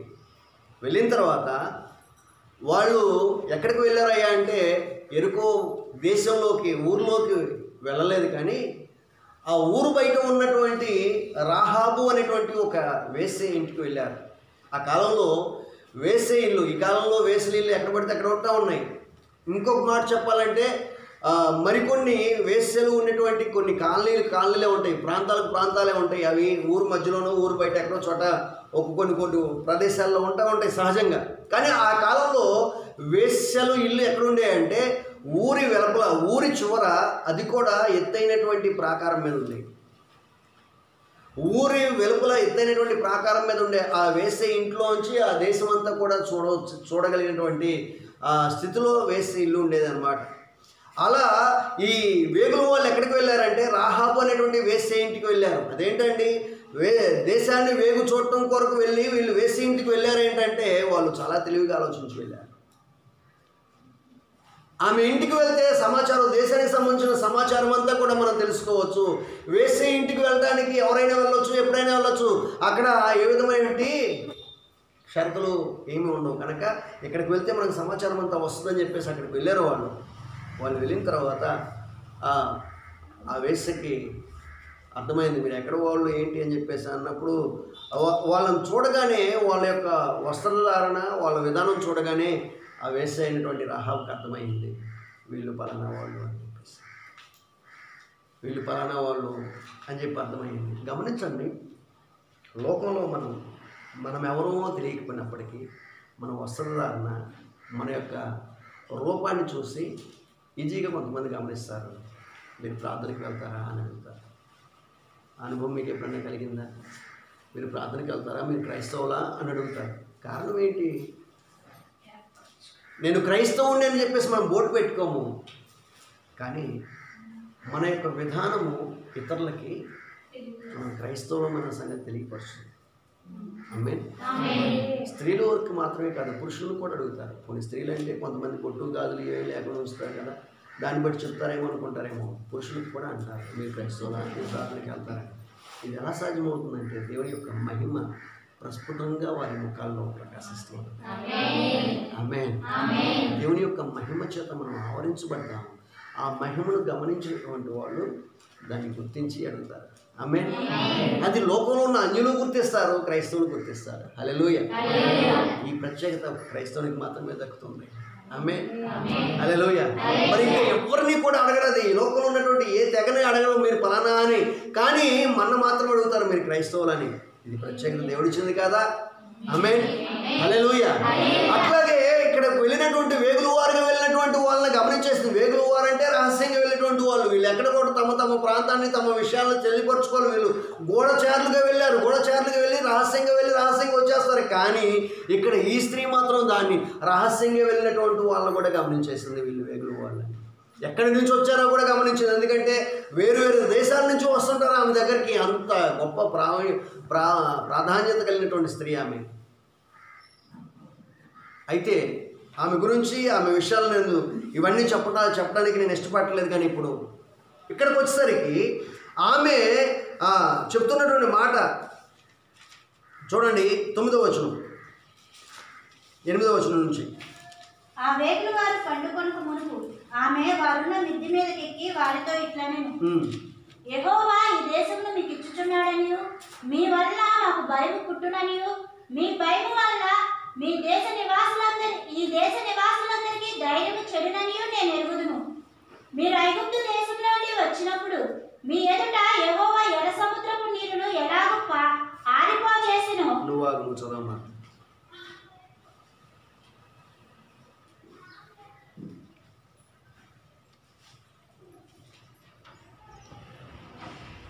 ఇంకెవరైనా చదవండి, స్పష్టంగా చదవగలిగినటువంటి వాళ్ళు. 10వ వచనం నుంచి. మీరు ఐగుప్త దేశంలో నుండి వచ్చినప్పుడు మీ ఎదుట యెహోవా ఎర్ర సముద్రపు నీరును ఎలాగ ఆరిపో చేసెనో యోర్దాను తీరమునున్న అమోరీయులు ఇద్దరు రాజులైన సీహోనుకును ఓగుకును మీరేమి చేసితిరో అనగా మీరు వారిని ఎలాగ నిర్మూలము చేసితిరో ఆ సంగతి మేము వింటిమి. మేము వినినప్పుడు మా గుండెలు కరిగిపోయెను. మీ దేవుడైన యెహోవా పైన ఆకాశమందును క్రింద భూమి అందును దేవుడే. మీ ఎదుట ఎట్టి మనుషులకైనను ధైర్యం ఏమాత్రము ఉండదు. ఆమేన్. మీ దేవుడైనటువంటి యెహోవా పైన ఆకాశమందు దేవుడే, క్రింద భూమి అందు దేవుడే. ఆమేన్. ఈ మాట ఎవరో చెప్తుందే? క్రైస్తవుడు కాదు. క్రైస్తవుడు నా దేవుడు సర్వశక్తిమంతుడని చెప్పుకోవడానికి భయపడతాడు. నేను దేవుడిని నమ్మాను, నా దేవుడు నిజమైన దేవుడు అని చెప్పుకోవడానికి భయపడతాడు. కానీ దేవుడిని ఎరగనటువంటి ఒక అన్యురాలు చెప్తున్నటువంటి మాట, మీ దేవుడు పైన ఆకాశమందు దేవుడే, క్రింద భూమి అందు కూడా దేవుడే. ఆమేన్. హల్లెలూయా. కారణం ఏంటంటే ఆయన చేసినటువంటి కార్యాలు, ఆయన ద్వారా మీరు పొందినటువంటి కార్యాలను మేము విన్నప్పుడు మా గుండెలు అవిసిపోయినాయి. ఆమేన్. హల్లెలూయా. లోకములో ఉన్నటువంటి దురాత్మలకు అర్థమవుతుంది ఈ దేవుడు ఎట్లాంటి వాడో. ఆమేన్. లోకంలో ఉన్నటువంటి దురాత్మలకు అర్థమవుతుంది దేవుడిని నమ్మినటువంటి మనం ఎంతటి వారమో వాటికి అర్థమవుతుంది. కానీ ఈ రోజున అర్థం కానిటువంటి సంగతి ఏంటంటే క్రైస్తవులు దేవుని బిడ్డలము అని చెప్పుకున్నటువంటి మనకు అర్థం కావట్లా. మన దేవుడిలో ఉన్న శక్తి ఏంటో, ఆ దేవుడిని ఆశ్రయించి ఆ దేవుడిని వెంబడిస్తున్నటువంటి మన ద్వారా దేవుడు ధరించే కార్యాలను గుర్తించగా సాతానికి సాగిలి పడిపోతున్నారు. ఈరోజు సాతానికి సాగిలి పడిపోతున్నారు. ఒక అన్యురాలు మాట్లాడుతుందండి, మీరు మిమ్మల్ని మీ దేవుణ్ణి చూసినటువంటి కార్యాలు చూసినప్పుడు మా గుండెలు అవిసిపోయింది. సాతానికి ఎప్పుడు భయమే మనమంటే. ఆమేన్. వాడికి ఎప్పుడు భయమే. కానీ వాడికి ఉన్నటువంటి భయాన్ని మనం గమనించకుండా మన భయపెట్టడానికి వాడు ఎప్పుడు ప్రయత్నం చేస్తాడు. మా రాజుకు కూడా బట్టలు తడిసిపోయినాయనే చెప్తుంది ఈవిడ. మా దేశంలో ఉన్న ప్రజలందరికీ కూడా బట్టలు తడిసిపోయి అయిపోయింది, మేమందరం మా పని అయిపోయిందని చెప్తుంది. కానీ ఎరుకో రాజు ఎట్లా ప్రవర్తిస్తూ వచ్చాడు? ఇశ్రాయేల్ని ఎదిరిస్తున్నటువంటి వాడుగా మేము రానివ్వము, మేకపోతు గంభీరాన్ని వ్యక్తపరుస్తూ మేము రానివ్వము, మీరు ఏం చేసుకుంటారో చేసుకోండి అని చెప్పేసి ఎరుకో గేట్లు వేసేసి కోటగోడలు మూసేసి వీరిని ఇబ్బంది కలిగిస్తూ వచ్చాడు. లోపలేమో భయము, పైకి మేకపోతు గాంభీర్యం. దుష్టుడు ఎప్పుడు కూడా లోపల భయం కలిగి ఉంటాడు, పైకి మేకపోతు గాంభీర్యాన్ని ప్రదర్శిస్తూ మన మీద దాడి చేస్తానికి ప్రయత్నం చేస్తుంటాడు. నువ్వు చూడాల్సింది వాడి గాంభీర్యాన్ని కాదు. గొల్యాత్ ఎప్పుడు భీకరంగానే కనిపిస్తాడు, కానీ ఒడిశాలు పట్టుకుని డింగ్ డింగ్ డింగ్ వస్తున్నటువంటి ఆ దావీదుని చూసినటువంటి గొల్యాత్కి లోపల మొదలైంది. ఏంటి వీడేంటి, నేనేమో ఇన్ని ఆయుధాలు ధరించుకున్నాను, వాడేం లేకుండా ఒట్టి కరపట్టుకు వస్తున్నాడు, ఇదే వీడికి ఎట్లా సాధ్యమవుతుంది, వీడి దగ్గర ఏమన్నా మానవ బాంబు ఏమైనా పట్టుకొచ్చాడే అన్నట్లుగా ఏం తీసుకొస్తున్నాడని చెప్పేసి లోపల వాడికి అవుట్లు పేలుతూ ఉన్నాయి. అదే భయంతో వాడికి ఉన్నటువంటి వాడు ఏం చేస్తున్నాడో అర్థం కాకుండా వాడికి ఉన్నటువంటి ఆ శిరస్త్రాన్ని కవచాన్ని తీసి పైకి లేపాడు. వీడు చూద్దాం, జాగ్రత్తగా చూద్దాం, వీడేమన్నా పరిశీలనగా చూద్దామని చెప్పి పైకి లేపాడు. ఆటోమేటిక్ పడిపోయింది దెబ్బ. లోపల వాడి పైకి ఎంత భారీగా కనిపించినా వాడి లోపల భయం అనేది ఉంటుంది అపవాది గాడికి. అయితే ఆ భయాన్ని మనం క్యాచ్ చేసుకోవాలి. మనమంటే భయం కాదు. నేను ఇందాక చెప్పా, మనం ఎవరింట్లో ఉంటున్నాం, ఎవరి షాప్లో ఉంటున్నాం, మనం సర్వశక్తి. నోరు పోయినా నోరు తెచ్చుకుంటున్నా గట్టిగా మాట్లాడటానికి. టిఫిన్ చేశారా పొద్దున? టిఫిన్ చేసి వచ్చిన ఎంతమంది నిజంగా చేయగలుగుతాం? అందరు చేశారుగా, దాదాపు కొద్దిమంది తప్పించి.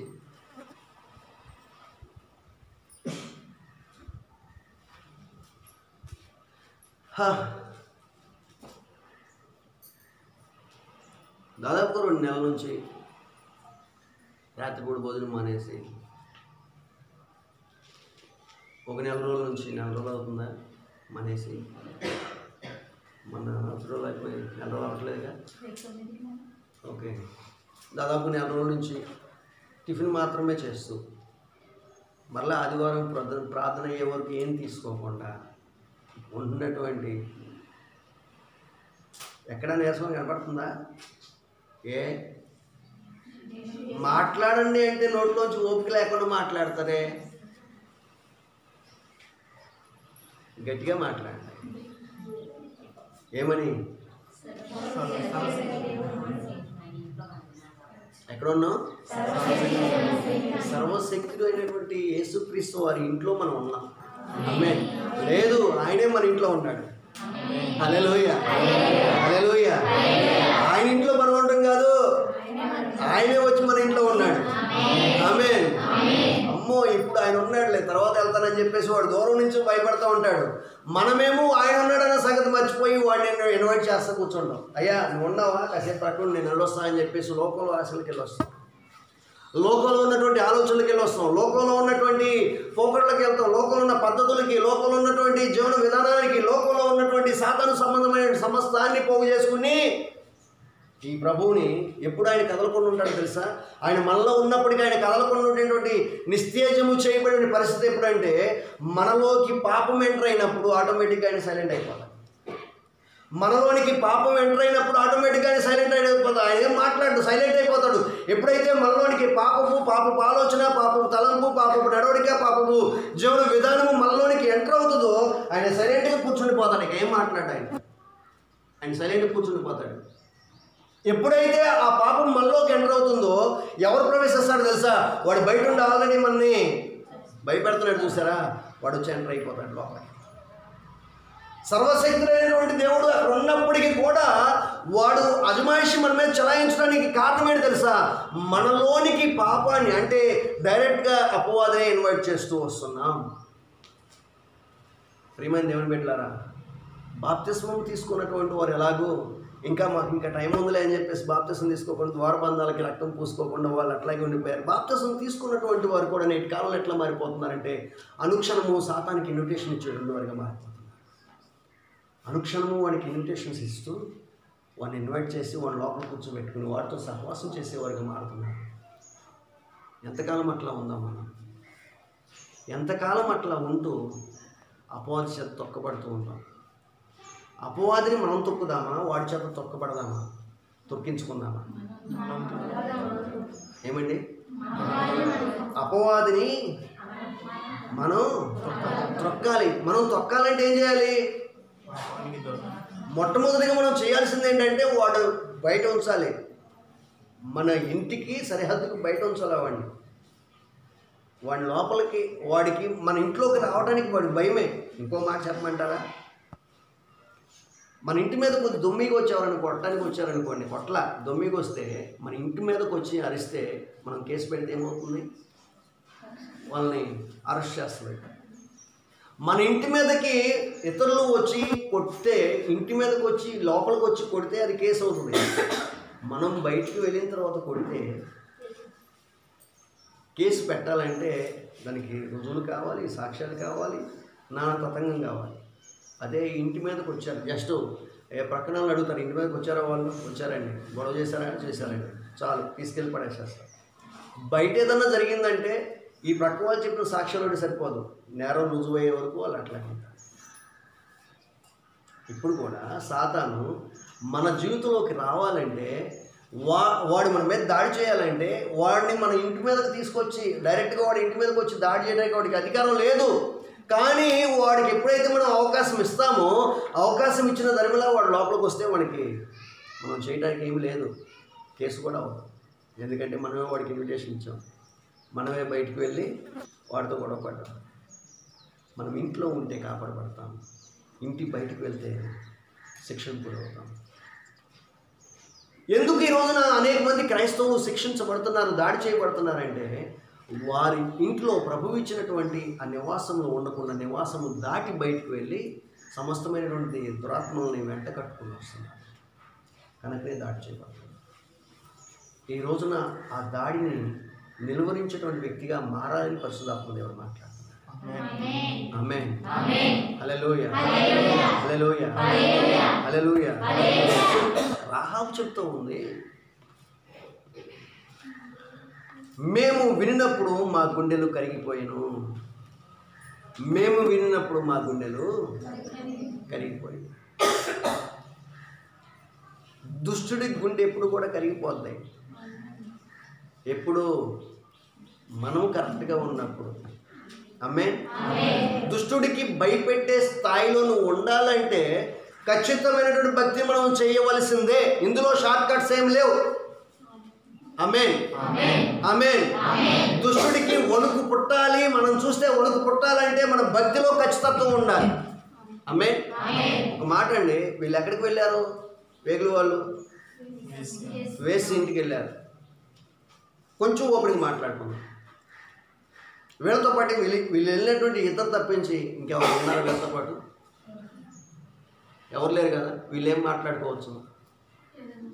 రైట్, మన ఇద్దరం వచ్చాం చాలా కాలం తర్వాత, ఎలాగో వచ్చాం, అకౌంట్ ప్లేస్గా వచ్చామనుకో, వచ్చాం కనుక ఇక్కడ ఎవరు లేరుగా, ఆమెతో కాస్తంత సహవాసం చేసేసి వెళ్ళిపోతాం అని చెప్పి మాట్లాడుకొని ఆమెతో తప్పు చేయడానికి అవకాశం ఉందంటారు లేదంటారా? ఉందంటారా? వీళ్ళని ఎవరు చూడట్లా, వీళ్ళు రహస్యంగా వచ్చారు. సహజంగా వేసేళ్ళకి ఆ పని కోసం వెళ్తారు కనుక మనము వెళ్ళి ఆ పని కానీ చేసుకుని వచ్చేద్దామని చెప్పేసి వెళ్ళి వచ్చేయచ్చు, వాళ్ళు పని చేసుకుని వచ్చేయచ్చు లేదా? అలా చేయడానికి అవకాశం ఉన్నప్పటికీ వాళ్ళు ఎక్కడ కూడా కనీసం చూపులో కూడా తప్పు చేయలేదంట. ఆమేన్. ఆమేన్. వాళ్ళ చూపులో కూడా వాడి దేవుడిని చూపిస్తారు. వాళ్ళ చూపులో కూడా వాళ్ళు నమ్మిన దేవుడిని చూపిస్తూ వచ్చారండి. ఆమేన్. మనమేమి చూపిస్తున్నాం ఈరోజు? పరిశుద్ధాత్మ దేవుడు అడుగుతున్న మాట, మనమేమి చూపిస్తున్నాం? మన చూపులో ఏమి చూపిస్తున్నాం? మన క్రియల్లో ఏమి చూపిస్తున్నాం? మన నడవడికలో ఏం చూపిస్తున్నాం? మన నైజంలో ఏం చూపిస్తున్నాం? మన విధానంలో, జీవన విధానంలో ఏం చూపిస్తున్నాం? ఎవరూ చూడటం లేదు కదా అని చెప్పి మనం రహస్యంగా ఏం చేస్తున్నాం? ఎవరూ చూడట్లేదు కదా, ఎవరూ చూడట్లేదు ఇక్కడ వీళ్ళు. కానీ ఏం చేశారు? ఎవరూ చూడనప్పుడే దేవుడు నన్ను చూస్తున్నాడనే భయంతో వీళ్ళు ఉన్నారు. ఎవరూ చూడనప్పుడే ఒక విశేషమైన బాధ్యతతో మేము వచ్చాము, బాధ్యత నిర్వహించాలనే భయముతో, భక్తితో అక్కడ వారు వచ్చిన పని పూర్తి చేసుకోవడానికి ప్రయత్నం చేస్తున్నారు తప్పించి ఎక్కడ కూడా తప్పు చేయడానికి అవకాశం ఉన్నప్పటికీ తప్పు చేయకుండా జీవితాన్ని కాపాడుకుంటూ వచ్చారండి వాళ్ళు. కనుకనే వారిని చూసినప్పుడు, లేకపోతే ఆ ప్రజలను చూసినప్పుడు ఇతరుల శత్రువుల యొక్క గుండెలు కరిగిపోతూ వచ్చినాయి. దేవుడి చేత నడిపించబడుతున్నటువంటి లేదు, దేవుడిని నమ్మినటువంటి మనల్ని చూసినప్పుడు దుష్టుడు, దురాత్మలు భయపడాలంటే మనము చూపులో, ఆలోచనలో కూడా మనం పవిత్రత కలిగి ఉండాలి. ఆమేన్. ఆమేన్. మన ఆలోచనలో సహితం కూడా పవిత్రత ఉండాలి. ఎవరు చూడట్లేదుగా అని అనుకుంటాం. ఎవరు చూడనప్పుడే దేవుడు చూస్తాడు మనల్ని. ఆమేన్. అందరూ ఉన్నప్పుడు దేవుడు చూడకపోవచ్చు, కానీ ఎవరు చూడనప్పుడు మాత్రం తప్పనిసరిగా చూస్తాడు ఆయన. అందరూ ఉన్నప్పుడు కూడా చూస్తాడు ఆయన. చూడని ప్లేస్ లేదు, చూడని టైం లేదు. కానీ అందరూ ఉన్నప్పుడు పట్టించుకోకపోవచ్చు, కానీ ఎవరు లేనప్పుడు ప్రతి పట్టించుకుంటాడు ఆయన. ఎవరూ లేనప్పుడు ఎట్లా ప్రవర్తిస్తున్నావు? ఎవరూ లేనప్పుడు ఎలా ఆలోచన చేస్తున్నావు? ఎవరు లేరుగా, నేను ఒక్కడనేగా అని చెప్పేసి గబగబా ఫోన్ చూసుకుంటా వెళ్ళిపోతున్నావా? ఎవరు లేరు కదా అని చెప్పేసి ఫోన్లో చాట్ చేస్తున్నావా? ఎవరు లేరు కదా అని చెప్పేసి కొంతమంది ఎవరైనా వచ్చినప్పుడేమో ఏదో మంచి వాక్యాలు చూసుకుంటున్నట్టుగా ఓ పక్కేమో ముందు బైబిల్ ఓపెన్ చేసి పెట్టుకుంటారు. బైబిల్ ఓపెన్ చేసి దాన్ని అక్కడ పక్కన పెట్టేస్తారు. ఆ తర్వాత చేయాల్సిన చాటింగ్ అంతా చేస్తుంటారు. ఈలోపు ఎవరైనా వస్తున్నారా అలిగిలి వినపడగానే ఈ చాట్ పక్కన పెట్టేస్తారు. వెంటనే మళ్ళీ బైబిల్ ఓపెన్ చేసి బైబిల్ చదువుకుంటున్నట్లుగానో, లేకపోతే వాక్యాలు చూసుకుంటున్నట్లుగానో, ఇంకేదో చేస్తున్నట్టుగా ప్రవర్తిస్తుంటారు. ఏమండి, వ్యక్తులను మోసం చేస్తాం మనం. పాస్టర్ గారిని మోసం చేస్తాం, బాగా ఈజీ పాస్టర్ గారిని మోసం చేయడానికి. పాస్టర్ గారు మేము చెప్పింది నమ్మేశారే, మా మాట వినేశారే, మమ్మల్ని పట్టించుకోలేదు, మమ్మల్ని గమనించలేదు అనుకుంటారు. పాస్టర్ గారిని మోసం చేయడం ఈజీ, కానీ పాస్టర్ గారు మోసపోయారా లేదనేది సంగతి తర్వాత. ఓకే, కానీ దేవుని మనం మోసం చేయలేం కదా. దేవుని మనం మోసం చేయలేము. ఆయన కనుదృష్టి నుంచి మనం తప్పించుకోలేము. సమస్తాన్ని చూస్తున్నటువంటి ఆయన దృష్టిలో మనం ఎట్లా ప్రవర్తిస్తున్నాం అనేది దేవుడి ప్రశ్న. ఈ రోజున నువ్వు చేసే చాట్ దేవుడు చూస్తున్నాడు, ఎవరూ చూడకుండా. కొంతమంది ఇంకా యూత్ అయితే కొంచెం అడుగు ముందుకేసి కొత్త యాప్లు డౌన్లోడ్ చేసుకొని ఆ యాప్ల్లో వీళ్ళు చేసే చాట్కి సంబంధించిన విషయాలన్నీ కూడా ఇన్విజిబుల్ యాప్స్ అయ్యి, అంతేనా, ఇండివిజువల్ యాప్స్లో పెట్టేసి కొంతమందికి ఏమో సీక్రెట్స్ ఓపెన్ చేస్తున్నారు, కొంతమందికి ఏమో ఆల్రెడీ చేస్తున్నారు కదా. ఓకే, ఇండివిజువల్ యాప్స్లో పెట్టేసి ఒకవేళ ఎవరు ఫోన్ చూసినా కానీ దీనిలో ఏం లేదు, అంత క్లీన్గా ఉందన్నట్లుగా పెడతారు. అంత క్లీన్గా ఏం లేదు, కానీ లోపల ఓపెన్ చేయాలంటే ఇండివిజువల్ యాప్లో ఆ కోడ్ కొట్టేస్తారు, లోపలికి వెళ్ళిపోతారు, మొత్తం కార్యక్రమం అంతా నడిపి చేసుకున్నారు. మొత్తం మళ్ళీ మామూలే, ఎవరు ఫోన్ చూసినా కానీ క్లీన్, మా అబ్బాయి చాలా మంచివాడు. కానీ పైకి కనిపిస్తున్నటువంటి విధంగా లోపల ఉండదు.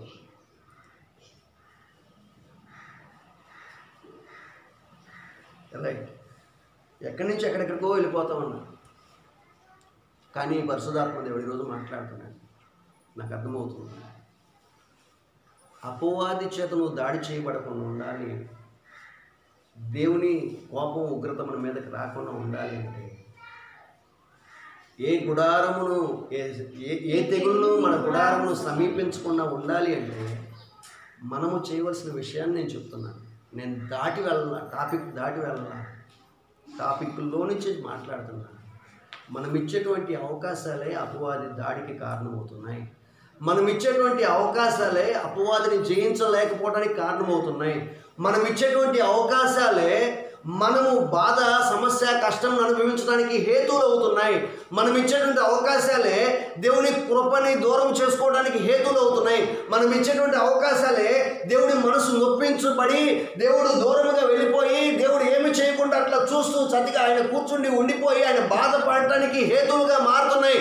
మనం ఇచ్చేటువంటి అవకాశాలే శాశ్వత కాలం నిత్య నరకానికి వెళ్ళిపోయేటువంటి ద్వారాలుగా మారిపోతున్నాయి, దారులుగా మారిపోతున్నాయి. ఈరోజున అపవాదికి అవకాశం ఇచ్చేటువంటి వ్యక్తిగా ఉండి రహస్యంగా నువ్వు చేసేటువంటి పనులు చేసుకుంటూ వెళ్ళిపోతావా? లేదా ఈరోజైనా నువ్వు ఈ రహస్య కార్యకలాపాలకి ఫుల్ స్టాప్ పెట్టి దేవుడు నన్ను చూస్తున్నాడనే భయం కలిగి ఉంటావా? నీ తల్లిదండ్రులు నిన్ను చూడకపోవచ్చు, నీ అన్నదమ్ములు నిన్ను పట్టించుకోకపోవచ్చు, నీ భార్య, నీ భర్త నిన్ను గమనించకపోవచ్చు, కానీ మనందరినీ గమనిస్తున్నటువంటి వాడు పరిశుద్ధాత్మదేవుడు. అనుక్షణము మనతో ఉండి నడిపిస్తున్నటువంటి వాడు పరిశుద్ధాత్మదేవుడు. ఆమేన్, హల్లెలూయా. మా ఫోన్స్ ఎప్పుడు లాక్స్ అందరికీ తెలిసే విధంగా ఉంటాయి, సీక్రెట్స్ ఏముండవు, అందరికీ ఎప్పుడు ఇవ్వబడతాయి, ఎప్పుడైనా చూసుకోవచ్చు. ఎంతమంది ఫోన్స్ ఉంటాయి అట్లా? లాక్ వేస్తే ఇంట్లో వాళ్ళు ఉన్నటువంటి వాళ్ళు ఓపెన్ చేయడానికి కుదరదు. భార్య ఫోన్ భర్త ఓపెన్ చేయడానికి తెలియదు, భర్త ఫోన్ భార్య ఓపెన్ చేయడానికి తెలియదు. ఒకరి ఫోన్ ఒకరు పట్టుకోవడానికి అంతకన్నా లేదు. నా ఫోన్ నా ఇష్టం, లాక్ ఏంటి? లాక్ చెప్పను. ఒకవేళ లాక్ చెప్పినా అందరూ ఓపెన్ చేసుకోవడానికి అనువైనటువంటి కొన్నివే పెడతారు, కొన్నిటిని ఓపెన్ చేయాలంటే మళ్ళీ సపరేట్ లాక్. ఇలా లాకులతో నువ్వు మేనేజ్ చేయగలుగుతున్నావేమో. ఆల్రెడీ నువ్వు లాక్ చేయబడ్డావన్న సంగతి ఎంతమంది గమనించగలుగుతున్నారు? అపవాది చేత లాక్ చేయబడ్డారని ఎంతమంది గమనిస్తున్నారు? ఎలా ఉందని స్థితి ఈరోజున ఆలోచిస్తావా? రైట్, ఇక్కడ ఈ వేసి చెప్తుంది వీళ్ళకి అవకాశం ఉన్నప్పటికీ కూడా వాళ్ళు తప్పు చేయలే, ఒకటి. రెండవదిగా ఇక్కడ ఈ వేసే వాళ్ళు ఉన్నటువంటి స్థలంలోనికి పొడుకోక మునుపు 9వ వచనంలో, మరొకసారి 8వ వచనంలో, ఆ వేగులు వారు పండుకొనక మునుపు ఆమె వారున్న మిద్ది మీదకి ఎక్కి వారితో ఇట్లయినను అనే మాట కనిపిస్తుంది.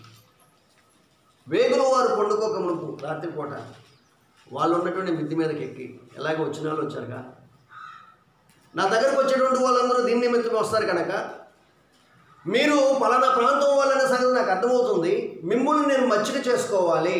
కనుక మచ్చిక చేసుకోవాలంటే ఏ విధంగా మచ్చిక చేసుకోవాలి? ఇప్పుడు ఈ సమస్య వీళ్ళందరినీ ఎక్కడికి వెళ్ళినప్పటికీ వీళ్ళందరినీ మటుమయం చేస్తున్నారు, వీళ్ళందరినీ చంపేస్తున్నారు. ఇప్పుడు వీళ్ళ చేతిలో నేను పడకుండా నేను నా కుటుంబం కాపాడబడాలంటే ఏం చేస్తే బాగుంటుంది, ఏ విధంగా వీళ్ళని నేను ఆకర్షించుకోగలనని చెప్పేసి ఆలోచిస్తే ఏ విధంగా ఆకర్షించుకోగలుగుతుందండి ఒక వేశ్య? ఆలోచించండి. తను కలిగినటువంటి స్థితిని బట్టే కదా, తన వృత్తిని బట్టి తను వచ్చినటువంటి వాళ్ళని సంతోషపరిస్తే ఆటోమేటిక్గా వాళ్ళకి ఇష్టమైనట్లుగా నేను చేస్తే ఆటోమేటిక్గా నేను నా కుటుంబం కాపాడబడతాం. వాళ్ళ దగ్గర నుంచి వాళ్ళ మెప్పు పొందుకుంటే ఏదో వాళ్ళ నుంచి మా వరకన్నా తప్పించబడటానికి అవకాశం ఉంటుందని ఆలోచన చేయడానికి అవకాశం ఉందా లేదా? మౌనంగా ఉంటున్నారు. అవకాశం ఉందా లేదా? అవకాశం ఉంది. కానీ ఎప్పుడైతే ఈ దేవుని ప్రజలు వేసే ఇంట్లోకి వెళ్ళారో ఆమె అప్పటి వరకు ఆమె తత్వం అందరినీ తాము కలిగినటువంటి అందం ద్వారా, తాను కలిగినటువంటి జీవన విధానం ద్వారా అందరినీ పాపంలో పడవేయటం అయితే, ఎప్పుడైతే ఈ పవిత్రులైనటువంటి దేవుని బిడ్డలు ఆ వేసే ఇంట్లో అడుగుపెట్టారో అప్పుడే ఆమె జీవితంలో ఒక మార్పు వచ్చింది. ఆమేన్. అప్పుడే ఆమె జీవితంలో అంతరంగంలో ఒక మార్పు వచ్చింది. అప్పటి వరకు ఆమె బుద్ధి అనేక మందిని పాపంలో పడవేయటమే, తన ఇంటికి వచ్చినటువంటి వారితో ఆ వేశ్య సంబంధమైనటువంటి విధానంలో మాట్లాడటం, వారితో కార్యకలాపాలు జరిపించడమే తప్పించి ఎక్కడ కూడా మానవ గొడవలు, ఆప్యాయతల అభిమానాలతో మాట్లాడటం, మీ ఇతరత్ర విషయాలు ఏముండవు అక్కడ. కానీ ఇక్కడికి వెళ్ళేసరికి వీరు పండుకోనక మునుపు వారు ఉన్నటువంటి మిద్దె మీదకి ఎక్కి వారితో మాట్లాడుతుంది, సంభాషిస్తుంది. ఏం మాట్లాడుతుంది? నా దగ్గరకు వచ్చారు కనుక రండి, మిమ్మల్ని సంతోషపరుస్తానని చెప్పేసి తన జీవితాన్ని పరిచినటువంటి విస్తరలాగా మార్చలా, తన జీవిత తనలో ఉన్నటువంటి తన నైజాన్ని బయట పెట్టలా, అప్పటి వరకు లేనండి ఒక ప్రత్యేకతను తీసుకొస్తుంది బయటికి. ఆమేన్. ఆమేన్. ఈ రోజున మనం ఎట్లా జీవిస్తున్నాం? మనలో గత కాలంలో విడిచి వచ్చిన నైజాన్ని ఎంతకాలం పట్టుకొని వెంబడిద్దాం? ఎంతకాలము గతకాలపు నైజాన్ని, విడిచి వచ్చిన పాపాన్ని, ఆ రుచుని ఎంతకాలం వెంబడిద్దాం? ఎంతకాలము వాటితో మనం జీవనాన్ని కొనసాగిస్తూ అపవాదిని మన మన మన వాడి ఒళ్ళోకి మనం వెళ్ళి ప్రభువుకి బాధను కలిగిద్దాం? చెప్పండి. బయటికి రావద్దా? అరే, పాపపు రొచ్చులో ఉన్నటువంటి ఈమె పవిత్రులైనటువంటి వాళ్ళు ఆ గుమ్మలో అడుగుపెట్టినప్పుడు తన జీవితంలో ఒక మార్పు, అంతరంగంలో మార్పు మొదలైంది. ఆమెకి మనలో ఏం కలుగుతుంది? మార్పు పొందామని చెప్పుకుంటూనే, మారుతున్నామని చెప్పుకుంటూనే ఎక్కడ ఏ ఎండగా గొడుగు పడుతూ ఎంతకాలం ఈ జీవితాన్ని కొనసాగిద్దాము? పాపముతో రాజీ పడుతూ వద్దాం? చెప్పండి. పాపం జీవితాన్ని కొనసాగిస్తూ ప్రభువుకి బాధను ఎంతకాలం కలిగిస్తూ వద్దాం? పాపాన్ని విడిచిపెట్టి పాపానికి విడాకులు ఇచ్చి ప్రభువుతో బంధాన్ని కలుపుకోవడానికి ఎప్పుడు ముందుకు వస్తారు? బాప్తిస్మము తీసుకున్నటువంటి వాళ్ళారా, బాప్తిస్మము తీసుకుని దేవుడి బిడ్డలుగా ముద్రించబడ్డామని చెప్పుకుంటూ ఇంకెంతకాలం అపవాదితో స్నేహం చేసేటువంటి వారికి ఉంటారు. ప్రభువు రాకడ సమీపిస్తుంది, ఇదిగో ఇది జరుగుతున్నటువంటి సంఘటనలన్నీ, రాకడికి సూచనలన్నీ చెప్తూ ఉన్నప్పటికీ, మార్పు పొందండి, సిద్ధపడండి అని చెప్తూ ఉన్నప్పటికీ ఇంకా మారినటువంటి తత్వంలో పైకి బతిని చూపిస్తూ లోపల విపరీతమైనటువంటి దురాశలతో సాతాను సంబంధమైన జీవితాలతో ఎంతకాలము జీవితాన్ని ఇట్లా లాక్కుని వస్తారు? ఒకవేళ ప్రభువు ఈరోజు వస్తే ఏమవుతుంది? ఎప్పుడు రాళ్లే పాస్టర్ గారు అని చెప్పేసి ధైర్యం ఒకవేళ మీకు ఉందేమో. ఓకే, ఇంకా జరగాల్సింది కొన్ని ఉన్నాయి కనుక మనం అనుకున్నట్లుగా, మీరు అనుకున్నట్లుగా ప్రభువు ఇప్పుడు రాడు. ఒకవేళ మనం ఉంటామా? ఎప్పటి వరకు ఉంటాం? మన ఆయుష్కాలం ఎంతవరకు ఉంది? నా ఆయుష్ ఎంతవరకు ఉందో నాకు తెలియదు. మీ ఆయుష్ ఉందేమో మీకు తెలిసేమో. ఒకవేళ నేను అప్పుడే చచ్చిపోయిన పాస్టర్ గారు నాకు ఇంకా ఆయుష్ ఉందని చెప్పేసి మీరు అనుకుంటారేమో, మీరు అనుకోవచ్చేమో. నేనైతే ఒకవేళ ఇప్పుడు మాట్లాడుతూ వెళ్ళిపోతే, నేను మొన్నే చెప్పాను ధైర్యంగా, ఒకవేళ ఇప్పుడే కనుక నేను చనిపోతే నేను ప్రభు దగ్గర తప్పనిసరిగా ఉంటాను. ఆమేన్. కారణం ఏంటి చెప్పమంటారా? గత కాలంలో ఇప్పుడు గత కాలానికి చూస్తే దాదాపుగా నన్ను ఎక్కడెక్కడైతే సరి చేసుకోవాలో ఆ కోణాలన్నింటిలో సరి చేసుకుంటూ పూర్తిగా దేవునికి అప్పగించుకుని ఈరోజు మీతో కసితో చెప్తున్నాను నేను. ఆమేన్. ఒక కసితో చెప్తున్నాను. అదే కసిలోనికి, అదే తీవ్రతలోనికి, అదే విధానంలోనికి మిమ్మల్ని రమ్మని బ్రతిలాడుతున్నాను మీ అందరితో. ప్రభువు రాకడికి సిద్ధపడండి. మన పోకడు ఎప్పుడో తెలియదు. ప్రభువు రాక ఒకవేళ ఆలస్యం అవుతుందన్న సంగతి అనుకున్నప్పటికీ మనం ఎప్పుడు వరకు ఉంటామో తెలియదు. రేపనేటువంటి రోజు మనకు తెలియదు. ఇంకొక క్షణము ఏమవుతుందో మనకు తెలియదు. తెలియనటువంటి దీని గురించి ఎందుకు మనకు చింత? ఇప్పుడే మన జీవితాన్ని ప్రభువుకు సమర్పించి ప్రభువుకి ఇష్టమైన రీతిలో బ్రతికితే తప్పనిసరిగా మనం తప్పించబడతాం. ఆమేన్. ఆమేన్. ప్రభు దగ్గర నుంచి ఒక మెప్పుడు మనం పొందుకుంటాం. ఆమేన్. హల్లెలూయా. హల్లెలూయా. హల్లెలూయా. ఈమె వారితో వెళ్ళి ఏం మాట్లాడుతుంది? వ్యభిచార సంబంధమైన కార్యకలాపాలు, సరసోక్తులు, లేకపోతే తన అందాన్ని చూపించడం, వయ్యారాలు పోవడం, ఇట్లాంటిది ఏం చేయాల. డైరెక్ట్గా వెళ్ళి దేవుని గురించిన సంగతులు మాట్లాడుతుంది. ఆమేన్. దేవుని గురించిన సంగతులు మాట్లాడుతుంది. ఒక అన్యురాలు, పచ్చి వ్యభిచారి, దైవికమైన మార్పు తనలోకి వచ్చింది. ఓ భక్తి పరులు, పచ్చి దేవుని బిడ్డలంగా పిలువబడుతున్నటువంటి వాళ్ళు, లోకంలో తుచ్చమైనటువంటి వాటికి సాగిలపడుతున్నటువంటి వారు. ఎంత శోచనీయమైన పరిస్థితి. ఈరోజు పరిశుద్ధాత్మ దేవుడు మాట్లాడుతుంది ఒకటే, నీలో మార్పు కావాలి. నిజమైన మార్పు కొరకు పరిశుద్ధాత్మ దేవుడు అడుగుతున్నాడు. లోకాన్ని పాపాన్ని విడిచి వస్తావా? లోకాన్ని పాపాన్ని విడిచి వస్తావా? సమయం అయిపోతుంది, చాలా ఉంది చెప్పాల్సింది.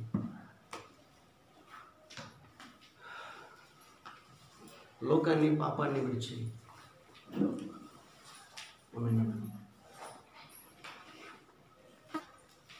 ప్రభుకి ఇష్టమైన రీతిలో బ్రతకడానికి నువ్వు సమర్పించుకుంటావా?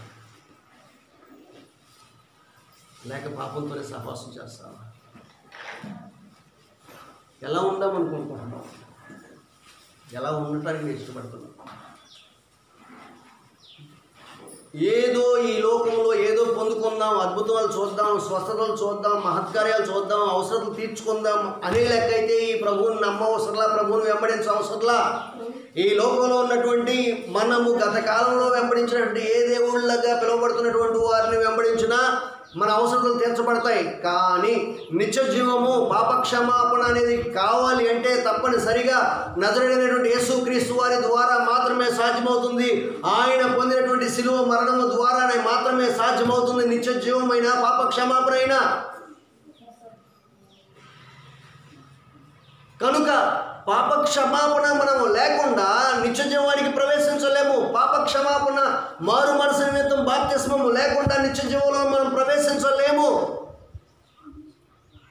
మారు మనసు, పాప క్షమాపణ నిమిత్తం బాప్తిస్మము పొంది కూడా పాపపు ఆలోచనలతో, పాపపు నైజముతో, పాపపు జీవన విధానముతో సీక్రెట్గా ఫోనుల్లో వ్యవహారం జరపడంతో, సీక్రెట్గా ఎవరు చూడలేదని వ్యక్తులతో వ్యవహారం నడపడంతో, సీక్రెట్గా ఎవరు నన్ను గమనించడం లేదులే అని చెప్పేసి ఆ రకరకాల ఆలోచనలు, జీవన విధానం, మాటలతో నన్ను ఎవరు గమనించట్లేదుగా, మేము మాట్లాడుకునే మాటలు ఎవరు వింటలేదు కదా అని చెప్పేసి మనం చెప్పుకునేటువంటి మాటలు, పోకిరీ మాటలు, కుటిలపు మాటలు, అసూయతో కూడిన ఆలోచనలు, లేదు లేని వ్యక్తుల గురించి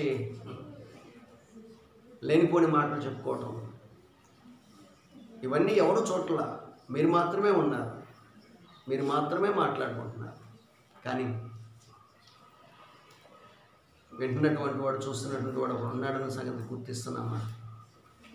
ఎవరూ చూడలేదని చెప్పేసి మనమే ఉన్నాము రహస్యంగా ఫోన్లో కార్యకలాపాలు సాగిస్తూ ఉన్నామా? ఎవరూ చూడలేదని చెప్పేసి రహస్యంగా పాప జీవితాన్ని జీవిస్తున్నావా? ప్రియమైన దేవుని బిడ్డ, నువ్వు పాపంలో ఉంటే తెగులు నీ జీవితంలోకి వస్తుంది. ఒకవేళ ఈ కరోనా రూపంలోనో మరొక రూపంలోనో ఏ బలహీనత నీకు రాకపోవచ్చు, నువ్వు క్షేమంగా ఉండొచ్చు. నేను చెప్తున్నటువంటి తెగులు ఈ లోక సంబంధమైనటువంటి కష్టము, నష్టము, సమస్య, అనారోగ్యం గురించి కాదు నేను చెప్పేది. శాశ్వత కాలము ఉన్నటువంటి నిత్య నరకమైనటువంటి తెగులు గురించి నేను మాట్లాడుతున్నాను.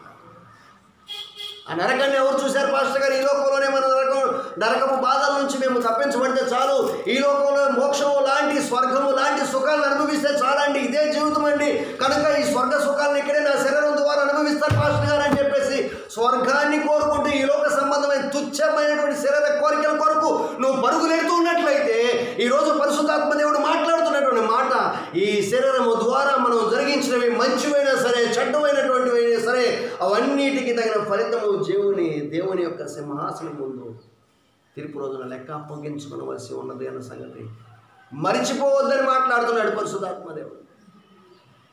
శరీరముతో జరిగించినవి మంచివైనా సరే, చెడ్డమైనా సరే, వీటన్నిటికీ తగినటువంటి ఫలితముకు, వీటన్నిటికీ తగినటువంటి లెక్క అప్పగించుకోవలసినటువంటి వారమై ఉన్నాము అన్న సంగతి గుర్తించమని చెప్తున్నాడు. ఉంటావా పాపంలో? కొనసాగుతావా పాపంలో? కొనసాగి అపవాదితో స్నేహం చేసేటువంటి వ్యక్తిగా వ్యక్తిగా ఉంటూ వాడితో తొక్కబడతావా, లేదా ఆ పాపానికి చెల్లిచిట్టి ఇచ్చి అపవాదికి చెల్లిచిట్టి ఇచ్చి పరిశుద్ధమైన ప్రభు అయినటువంటి యేసుక్రీస్తు వారితో మరలా నూతన జీవితాన్ని ప్రారంభించి అపవాదిని ఎదిరించి వాడిని పాదాల కింద చితకదొక్కేటువంటి శక్తిని కలిగి వాడిని ఎదిరిస్తావా? ఎలా ఉండాలని కోరుకుంటున్నావు? ఈరోజు పరిశుద్ధాత్మ దేవుని కోరుతున్నాను, నేను అడుగుతున్నాను. అవునండి, ఇప్పటి వరకు నేను లోకంలో అంటూ వచ్చాను. ఇక నుండి ఈ లోకాన్ని నేను విడిచిపెట్టాలనుకుంటున్నాను. ఇక నుండి ఈ లోకపు నైజాన్ని, ఈ లోకపు పద్ధతుల్ని నేను విడిచిపెట్టి దేవునికి నన్ను నేను సమర్పించుకోవడానికి ఇష్టపడుతున్నాను. ఇప్పటి వరకు నా వయసు ఇంకా చిన్నవాడినిలే, ఇంకా యవనస్తున్నేలే, ఇంకా పెళ్ళి కాలేదులే, లేదు ఇంకా అనుభవించాల్సిన చాలా ఉన్నాయిలే, వీటన్నిటిని అనుభవించిన తర్వాత బాప్తిస్మం తీసుకుందామని చెప్పి సాగిపోతూ వచ్చానండి. రకరకాల కారణాలు బట్టి ఇంకా నేను దేవునికి సమర్పించుకోలేదు. ఈ రోజున నన్ను నేను సమర్పించుకోవడానికి ఇష్టపడుతున్నాను. నేను ప్రభువుకి నన్ను నేను సమర్పించుకొని నేను బాప్తిస్మము తీసుకుంటాను. మాస్టర్ గారు, నాకు బాప్తిస్మము కావాలి. మొదటగా అపవాదికి నా జీవితంలో ఇచ్చినటువంటి అవకాశాలన్నింటినీ విడిచిపెట్టి నన్ను నేను ప్రభువుకు సమర్పించి అపవాది మీద విజయం పొందుకోవాలని కోరుకుంటున్నాను. ఆ విజయం కొరకు మొట్టమొదటిగా నూతన అగ్రిమెంట్ నేను ప్రభువుతో చేసుకోవాలని కోరుకుంటున్నాను. నేను బాప్తిస్మం తీసుకోవడానికి నన్ను నేను సమర్పించుకుంటున్నాను అన్నటువంటి వారు ఎవరైనా, ఇప్పుడు తీర్మానం చేసుకున్నటువంటి వారు ఎవరైనా ఉన్నారా? ఎవరైనా తీర్మానం చేసుకుంటూ బాప్తిస్మానికి సిద్ధపడతారా? ఉంటే మీ చేయి పైకెత్తండి. ఎవరు కళ్ళు తెరిచి చూడొద్దు.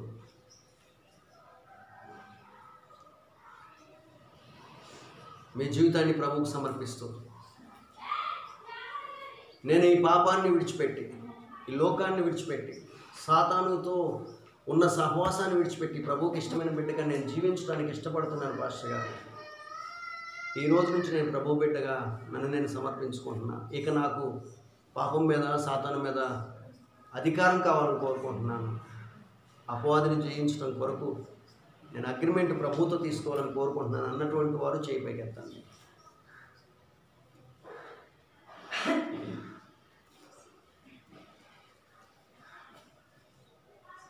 రెండవదిగా, ఇప్పటి వరకు నేను బాప్తిస్మం తీసుకున్నటువంటి వ్యక్తిగా ఉన్నప్పటికీ నేను లోకంలో ఆయా స్థితిగతుల్లో పడిపోతూ వచ్చాను. ఇక నుండి చాలా విషయాల్లో నేను అపవాదికి అవకాశం ఇస్తూ వచ్చాను. ఇక నుండి నేను అపవాదికి అవకాశం ఇవ్వకుండా నా ప్రభువును సంతోషపరచాలనుకుంటున్నాను. ఇక నుండి ప్రభువుకి ఇష్టమైన రీతిలో భక్తి చేస్తూ, ప్రభువుని కనపరుస్తూ, ప్రభువుని సంతోషపరుస్తూ, ప్రభు ద్వారా విరోచితమైన కార్యాలు జరిగిస్తూ, ప్రభువు నామాన్ని మహిమపరుస్తూ, ప్రభు సింహాసనం ముందు ధైర్యంగా నిలబడేటువంటి సామర్థ్యం పొందుకోవడం కొరకు నన్ను నేను సమర్పిస్తున్నాను అన్నటువంటి వారు ఎంతమంది ఉన్నారో మీరు కూడా చేయొద్దండి.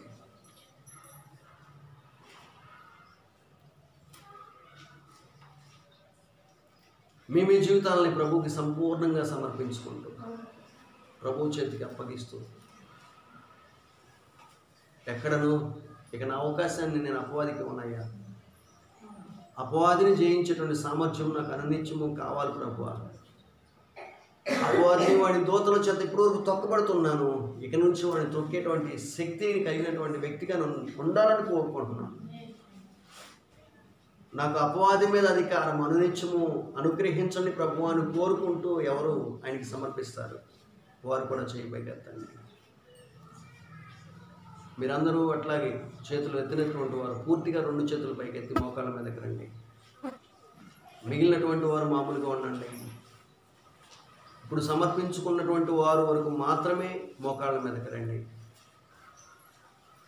పరిశుద్ధాత్మదేవుడు ఒక వినూత్నమైనటువంటి కార్యం మనలో జరిగించినట్లుగా, పరిశుద్ధాత్మదేవుడు తన బలమైనటువంటి కార్యము మన జీవితాల్లో జరిగించినట్లుగా, పరిశుద్ధాత్మ దేవునికి మనం అప్పగించుకుంటూ దేవుని సన్నిధిలో ప్రార్థన చేద్దాం.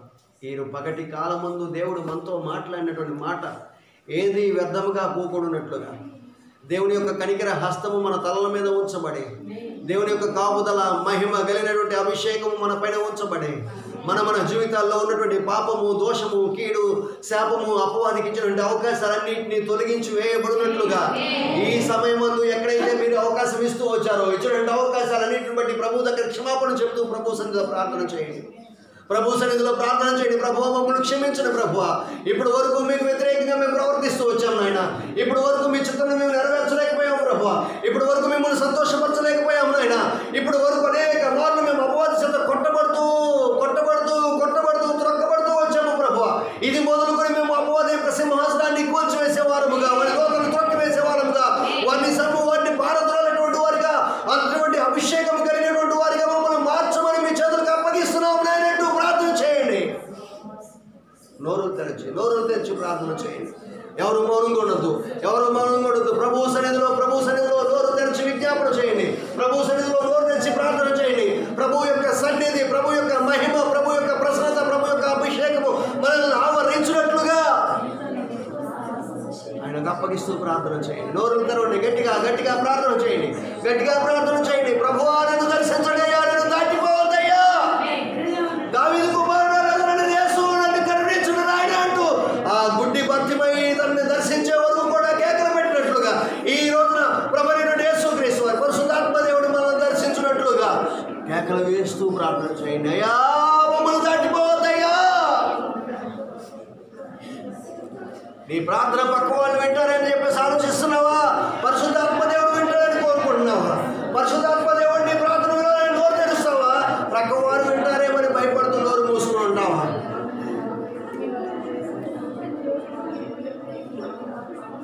పరిశుద్ధాత్మ దేవుడు మనల్ని ఆవరించి తన ఆత్మ చేత నడిపించినట్లుగా, తన అగ్ని చేత పండించినట్లుగా, తన ఆత్మకార్యాలు మన జీవితంలో జరిగించినట్లుగా నోరు తెరచి రుమో సుందరో హోదర కూర మందర హదర రుమ రేష రహదరో హోర కదర మనర హందరి కురమదర దురమర హందరో హోర రష హదరో హోదర దరి మనరో ఆత్మదేవ మీ కార్యము జరిగించండి ప్రభువా. బిడ్డలు మీకు సమర్పిస్తూ ప్రార్థన చేస్తుండగా వారి జీవితాల్లో మీ కార్యము జరిగించండి ఆయన. వారి హృదయాల్లో మీ కార్యము జరిగించండి ప్రభువా. వారి జీవితాల్లో అద్భుతము జరిగించమని కోరుతున్నామయ్యా. ఎవరైతే సమర్పించుకుని మోకాళ్ళ మీదకి వచ్చారో వారు లేచి నిలబడండి. మీ కొరకు నేను ప్రత్యేకించి సమయంలో ప్రార్థన చేస్తాను. అందరూ కాదు, సమర్పించుకున్నటువంటి వారు మాత్రమే. ఎవరైతే సమర్పించుకుని ఇప్పుడు మోకాళ్ళ మీద ఉన్నారో వారు వరకు మాత్రమే లేచి నిలబడండి. arrivo shandaro hodoro gora mandara hatara roko taramana hatara risha darabara hoderi hora khatora badara ఆత్మదేవా దర్శించండి ప్రభువా. ఆత్మదేవా దర్శించండి నాయన. ఆత్మదేవా దర్శించండి నాయన. ఆత్మదేవా దర్శించండి ప్రభువా. ప్రార్థన చేయండి.